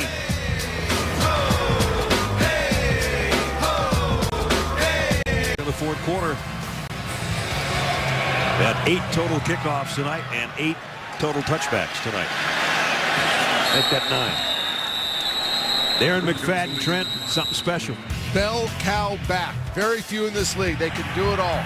He's got the great speed. He's got good vision. They build the offense around him. I love that he converts his speed to power so he can finish runs and get you 4 and 5 at the back end of him. And his vision, his ability to make the lateral cut. Sometimes big striders can't make that cut. Darren McFadden can, and he can finish. I can't believe that wasn't called a touchdown. Darren McFadden lighting it up. Think he likes playing against the Broncos? There's the last 3 games, including that career high night. He might top that before this night is over. Orton in trouble and goes down. This is Tommy Kelly with a shoestring sack. And now, for the first time, we got some boo birds out. This front 4 for the Oakland Raiders, you've been saying all night long, but they have the ability to dominate football games. They're big, they're long, they play hard, they're knock-back players. I mean, when they come off the ball, they knock you back, they eat up your space, and all offenses want to work in space.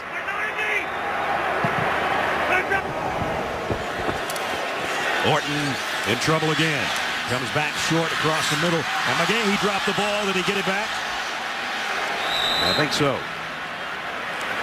That could have been a killer right there. They pick up 13. McGay, he signed at the end of July after starting his career in Buffalo and then Baltimore. He's trying to put both hands around the ball, but it's just a good hit by Giordano. And the ball is slick. Let's not, we got to make a little bit of excuse for these guys. The ball's slick, but it's slick for everybody. And you know that. You keep it closer to your body. You don't just put two hands on the ball. You grip it as if it's your life. So you don't turn it over. The Broncos got to do a better job of holding on to that ball, not letting it hit the grass. Richard Seymour shaken up on that last play, and he's had a whale of a night. 2 sacks, his 49th and 50th of his career. Even that play right there, positive play for the Broncos. Kyle Orton manipulates the puck a little bit, gets to McGahee. McGahee gets upfield, but moving Kyle Orton off his spot. Kyle Orton is a quarterback, as is Jason Campbell. They're at their best in rhythm, clean pockets, not having to move their feet too much. It pays dividends, even on completions, to disrupt the quarterback. Broncos have got to get this third down as we're down to 11 and a half minutes. They're 2 scores back. Slants complete, and Lloyd lost the ball. He got it back. I don't know how. I don't know how he gets that ball, but what a play by Chris Johnson, knocking that out of Brandon Lloyd's hand. Right after we're talking about ball security, Brandon Lloyd runs a great route right here. Look at that hard outside stick, first bump and run, maintains his angle. Kyle Orton puts it on him. He's trying to get it to his body. Chris Johnson knocks it out, and I don't know how Brandon Lloyd it squirted. It just squirted squirts out right to him. Wow. It's like a hot potato out there, that ball is. So it's a first down, and what could have been another disastrous turnover for Denver. Orton throws again to short man Moreno, and O'Shawn got about 3 out of it. A flag down again. Well, you got to see what Cameron Wembley, number 96, does here to the rookie. Holding. Offense. Orlando number 74. Franklin. 10-yard penalty. Replay, first down. He comes off the ball like a sprinter coming out of the blocks. He must know the snap count. Boom. And watch this move right here. See the dip? That's pass rush ability. When you can throw your hips, dip underneath, turn the corner on a rookie tackle that's known for his size and be able to press on you, not necessarily known for his pass protection ability. That's nearly impossible for Orlando Franklin to stop. So now they're backed up to a 1st and 20 after our 21st penalty of the night. That's all? That's all. It just seems like more than that. I think we're going to have another one right now. 22. Tommy Kelly looked like he was in the neutral zone as the pass is incomplete. 23. 23, good. We got 2 on the same play in different spots. Hey, I can count at least. You got it. You got it, brother. But one's going to be 5 and one's going to be bigger than that. If what we expect to be called is called here. Offside. Defense, number 99. That penalty decline. Pass interference. Defense, number 26. Automatic. First down. Oh, man. Well, there was one at the snap or just before and one at the end of the play that's more costly. All the way down to the 41-yard line. There's Kelly in the neutral zone, offside 99. And here comes the second one at the end of this Kyle Orton pass. Intended for Matthew Willis. And that's set up by the release. Matthew Willis gets the release, makes Stanford route panic. It's the PI call. White 90! Orton straight drop. And now hammered again by Shaughnessy. Shaughnessy lost his lid, but he's got another sack. That's the 5th of the night against the Broncos. Yeah, this play set up by number 90, Desmond Bryant, eaten up. Look at that. Look at that violence there. It allows Shaughnessy to come through on the tight twist, the TE, and just make a devastating hit on Kyle Orton. See that? The tackle comes underneath or goes outside, eats up the blocker. The end swoops underneath and gets a free run on the quarterback. They're just cycling in these defensive linemen, the Oakland Raiders, with high engines, high motors, knocking you back, making plays. I can see why they were number 2 in the league last season in sacks. Now the middle incomplete. Branch, the closest man, intended for Julius Thomas. And again, The crowd letting Kyle Orton and the Broncos offense have it again. Just think how good this Raiders team could be if the bully part of them that Hugh Jackson wants to develop is what we're seeing in this defensive front. It's what we're seeing in the back end come up and tackling for once. It's what we're seeing in the football field, not the other chippy stuff that takes away from how good this team can be.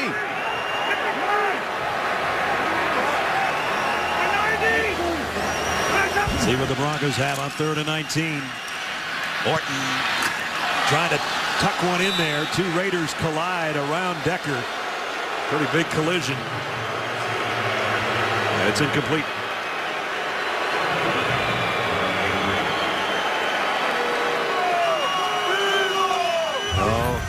Oh, the fans are chanting Tebow. And this is a hard place to play quarterback from. Kyle Orton's a veteran guy. He has to understand it's not going my way right now. There's still plenty of time in the game. We're only down 10 points. I don't have to take undue risk. I don't have to try to fit the ball in tight spots. At some point, my defense, my special teams has to make a play for me.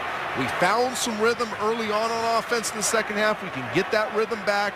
We just don't turn the ball over. We got a chance to score some points. It's hard now. I've been there. I've played so bad. It's gone bad, and you start pressing.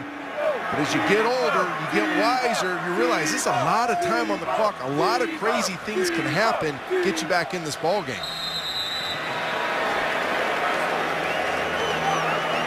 Britton Colquitt has had one punt blocked tonight.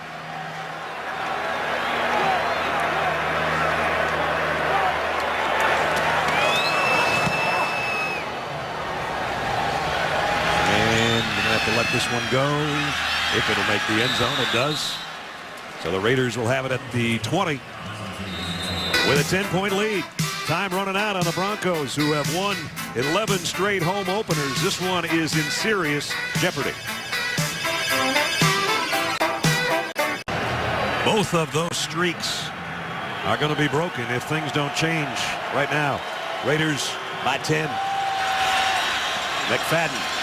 He's already got a big night. Nice open field stop by the outside linebacker Woodyard.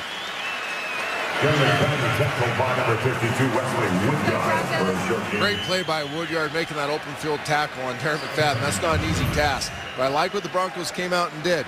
They came out and brought Dawkins down on the other side in a safety blitz. That allows Woodyard not to have to flow as strong to the fake side and allow him to stay home for the backside pitch.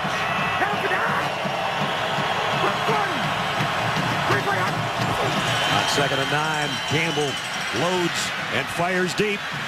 Overshot everybody. Darius Hayward-Bay, the intended receiver. Tried to isolate a double move for Darius Hayward-Bay. I don't know if that's within his skill set. Darius Hayward-Bay is a one-speed guy, not a start-stop guy. So you usually want your double moves by a guy that can get in and out, restart a little bit faster. I do question having Darius Hayward-Bay be the receiver running that route. He's better just reaching top-end speed, catching the deep one, or coming out of it. The fans now that haven't been booing the offense are trying to help the defense. 3rd down and 9.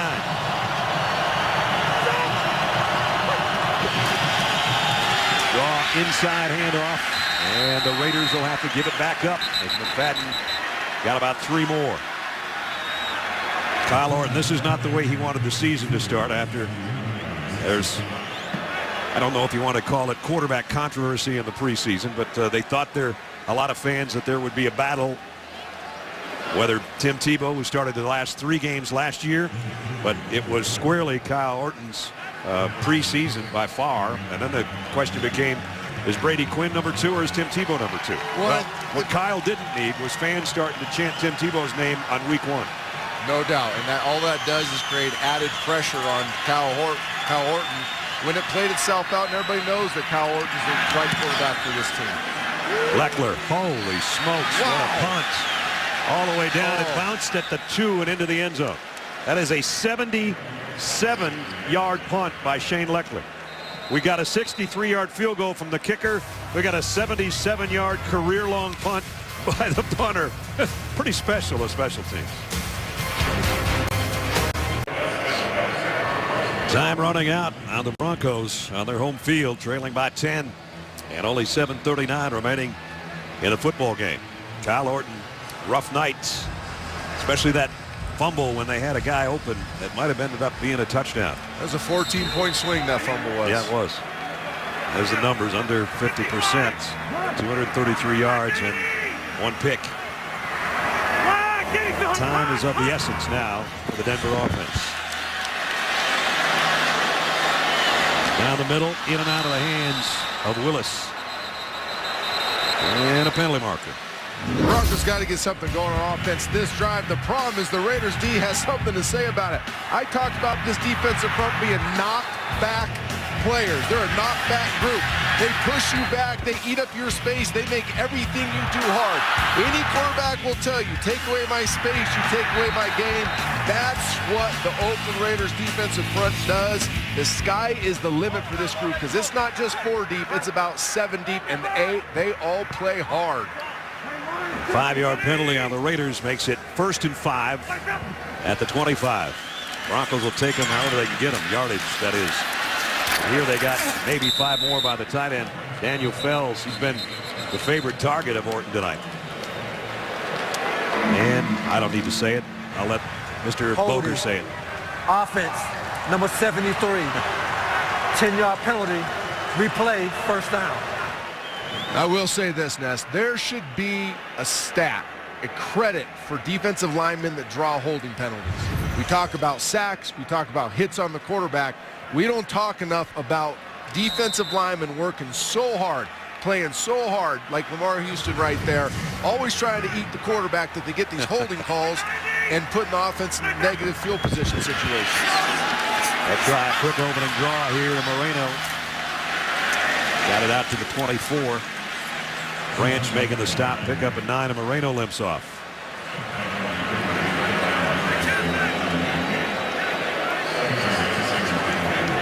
And there you see the frustration and pain for Noshawn Moreno. Meanwhile, McGahee will take his spot in the backfield. 2nd and 6. Orton fires, broken up by Johnson on a pass intended for Matthew Willis again. And I don't think Matthew Willis matched up on Chris Johnson is the Broncos' answer right now. Chris Johnson runs that route for Matthew Willis in a position really to make the play on the ball.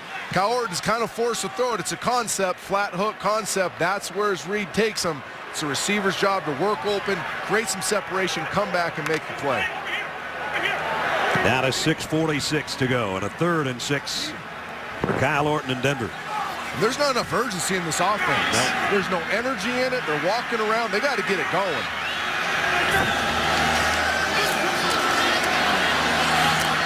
Across the middle, McGahee's got the first down. Diving out to the 34. Now let's see if they do hustle here.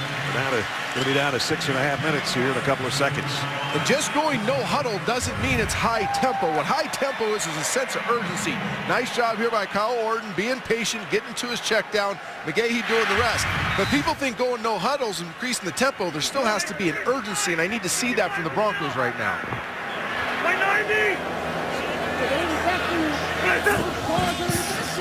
Blitz. And Orton fires all the way to the sideline. This is where the fans don't understand. This is always frustrating for any offense. The fan base doesn't understand that's actually a good play by Kyle Orton. You got to dirt it. They have a protection issue. They can't pick it up. Kyle Orton recognizes it. He knows right now, 28's coming off the slot. I got to get rid of this ball, lift for 2nd down. That's actually a very smart play by a veteran quarterback. A lot of young guys try to make a play there. That's where the catastrophic errors come. 2nd down and 10. Orton going to flare it out too far in front of McGahee. Now the Bluebirds start again with another chorus for the Bronco offense. You know, there are other quarterbacks in the building. We showed John Elway. We got Brian Greasy in the radio booth down there, Dan Fouts in the radio booth down there, Tom Flores and Jim Plunkett in the radio booth over here, and then you're standing next to me. I know who you pick in an all-time quarterback right there. Let Foutsy and Elway have it. The rest of us can go run routes. That's all just on our level, folks. Here's Orton. And he strikes this one down with a first down to Eddie Royal. Pickup of 17, and now We're under 6 minutes. I love it. Nice little route combination. You know what impresses me the most, though? They're chanting Tebow's name. People throw around mental toughness like they know what it is. Mental toughness is sitting back there on 3rd and 10 when the stadium's chanting your backup's name and making that play. Yeah, good point. Throws the out this time to Decker, and Decker's got another first down and about 15 more. The guy that's got the only Bronco touchdown, number 87, on a punt return. That's his second big catch of the night.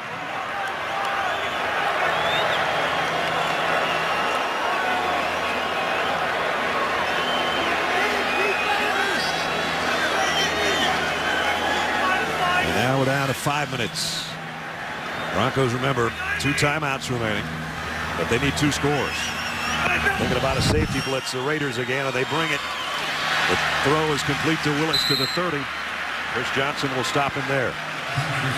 Nice job by the Broncos offensive line picking up the blitz. Giordano coming down in the box right there. Willis McGahee sticking his nose in there, picking it up. And then Willis, seeing that it's a blitz, side adjusting it, turning whatever his route was called into a slant. Nice coordination. Orton to Decker again. Down to the 15. Those 2 corner routes are big-time throws by Kyle Orton. The only way he can erase his 2 mistakes tonight, the interception and the fumble, are dealing the rest of the game. And right now, he's got a little I don't care in him. And he's just chucking that thing around, making big-time throws. But he's got to finish off this drive. They're at the 15-yard line, trailing by 10. And we're under 4.5 to go.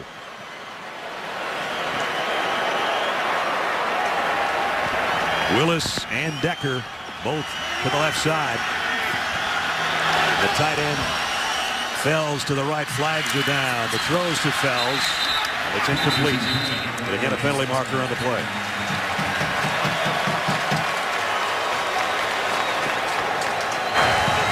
Offside. Defense, number 91, lining up in the neutral zone. 5-yard penalty. Replay, first down. Another Raider penalty. Are we at 30 yet, Ness? We're getting close. It's a race to 30. They got 15, the Raiders. They've done their part. So they move it to the 10-yard line. The rain intensifies again. Not going to help the receivers, but at least they know where they're going. Maybe it won't help the defensive backs. The Bronco fans are hoping for it. Yeah, Eddie Royal has a real advantage in these conditions inside the slot. Orton pressured, goes across the middle, incomplete.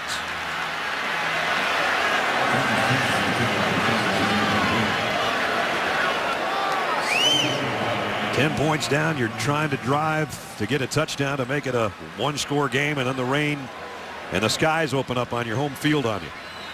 And I know why they're huddling. A lot of people are going to ask, well, you got down the field in the no huddle. Why do you huddle now? Because you have red zone plays. They're different calls than your no huddle offense. You got to be able to get to them, and typically teams are built to call those plays out of the huddle. Orton throws across the middle low to McGahee, but he made a shoestring catch, and he's brought down after only a yard gain. Boyd, the safety, made the stop. Jerome Boyd's had a nice night for the Oakland Raiders. Not a guy you read a lot about coming in the game.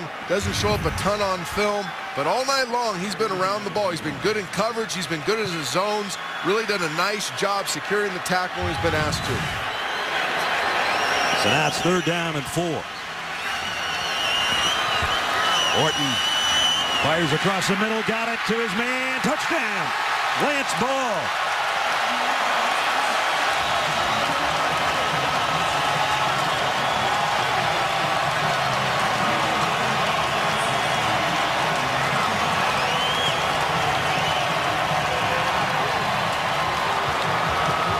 Lance Ball, about the only way he's gotten his name into the record book tonight was for a penalty earlier in the game.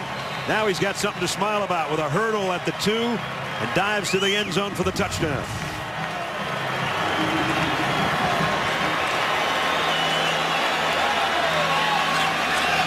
All important extra points, and it's good. Far from over now here in Denver. Now they're cheering. This is Coward keeping the offense on schedule. Nice concept. Finds his back, ball underneath. Ball does a nice job finishing off the play. But this is what you got to love about Coward. Standing in there with the hand in his face, knowing he's going to get hit. Richard Seymour playing through the whistle. Legal hit. But Coward delivering a nice ball underneath. The correct read, letting this guy score, and taking a hit in the process. And then a nice hurdle job here. Leapfrog by Decker. Decker had 2 big catches in that drive to get him down close, by the way. So the Raiders, who have lost 8 straight season openers. The Broncos, who have won 11 straight home openers. And who's going to give in first? 80 yards and 12 plays. Kyle Orton pretty darn good on that drive. I've learned a lot about quarterbacking working with our colleague Steve Young. And he went through some really hard times in San Francisco. And he always talks about you got to embrace those moments where you can define your career. When nobody thinks you can do it, you got to look around and say, now is my time. 10 points down. This whole place is chanting for Tim Tebow. Kyle Orton makes big throws to get him down the field. Now, if he gets the ball back, he's just got to be praying. Let me have the ball. Let me prove people wrong. Let me define this year right now. The Raiders are thinking that the Broncos might kick onside here. I doubt it, but they've got everybody up close. Raider will kick it a mile out of the back of the end zone. So Oakland takes over, but their lead has been cut to 3. We hear so much about running the football, and I'm convinced we're pretty much a highlight-educated football audience and a stat sheet educated football audience. People look at the stat sheet and they say, wow, they ran for 150 yards, they ran the ball well. I can promise you this, if the Raiders can't run the ball in a 4-minute drill right here, 4-minute drill to run out the clock, then it wasn't a successful night running the football. They've rushed for 171 yards so far. Michael Bush is running for more. Now that's physical running, downhill, offensive linemen recognizing we're in must-run situations. It's on us. We got to get a crease, a seam, an alley for our runner. Bush, nice patience, lowers his pads, keeps his knees moving, gets the big first down. That's what 4-minute offense needs to look like. The great running teams can run out the clock right now. And the Raiders are going to take all the time they can, either in the huddle or at the line of scrimmage, because Denver has got 2 timeouts remaining and the 2-minute warning. But if they can keep moving it on the ground, they'll force the Broncos' hand to use those timeouts.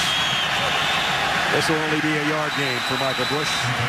But again, the clock is a serious factor in the ball game. John Fox trying to win his first game as head coach of the Broncos, and on the other side, the guy with a headset and the play sheet, Hugh Jackson, trying to win his first game as the head coach of the Raiders.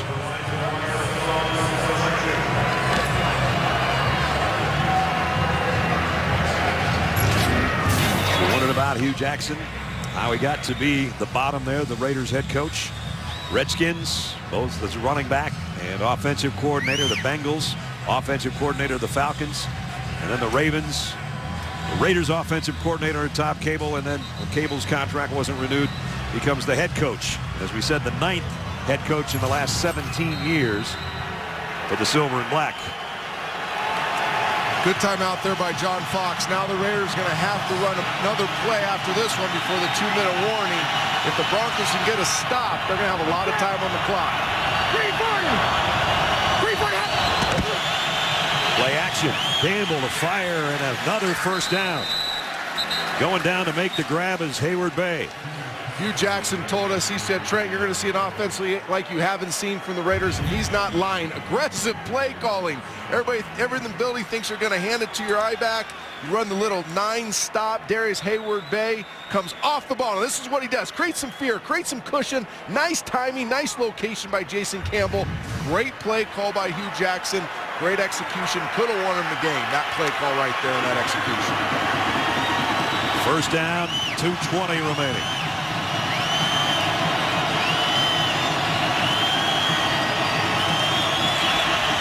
Bush stays in the middle of the pile.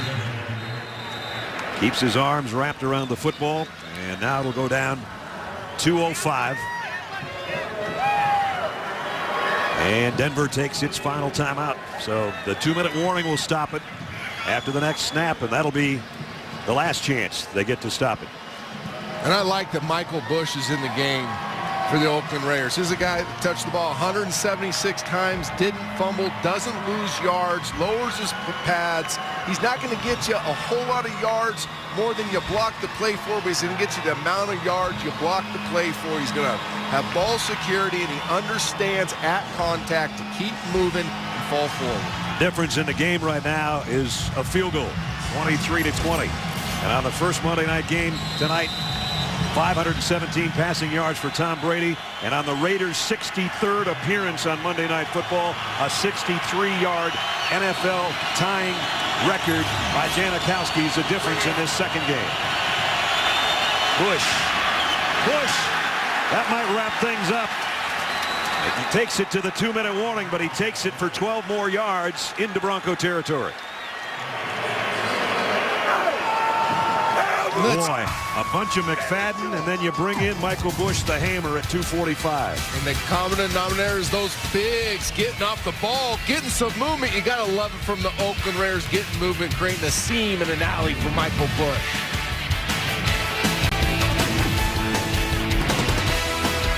Tonight, 3-point game with 2 minutes remaining in the ball game, and the Broncos on their home field out of timeouts. So if the Raiders can do what they've been able to do all night, and that is run the football, they can run right back home with a 1-0 record. And another win over Denver would be their 4th straight. Ooh. That's a tough way to not take a knee for Jason Campbell. Got run over by Jason Hunter.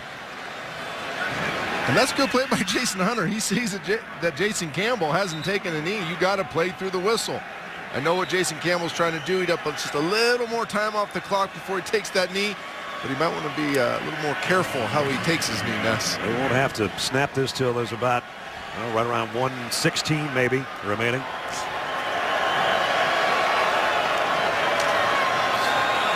The Raiders appear to be on their way of snapping their long losing streak in season openers.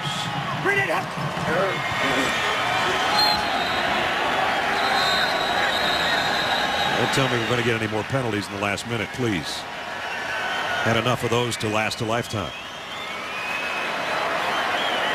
Boy, it's got to be a good feeling. First year as a head coach, been working in the business both at the college and the NFL level for 24 years, and now you're 45 years old and you're a rookie coach, and you're on the road in a hostile environment against a team that you've been playing for the 101st time in the rain. All the penalties, all the things that kind of went against him. And yet, it's going to be enough, apparently. Hugh Jackson said he wanted it rough. He said he wanted a hostile, this environment. He wanted that bully mentality by his team. So many things like about this football team. Oakland Raiders. Hugh Jackson's done a great job. They do have to fix the discipline issue. They're going to win 23-20. And I'm sure he'll get, well, he got the bath. I didn't even see it. He got the bath, and I'm sure he'll get the game ball as well. A big smile for Hugh Jackson. So much like they did a year ago, the Raiders handling a division foe after going 6-0 last year against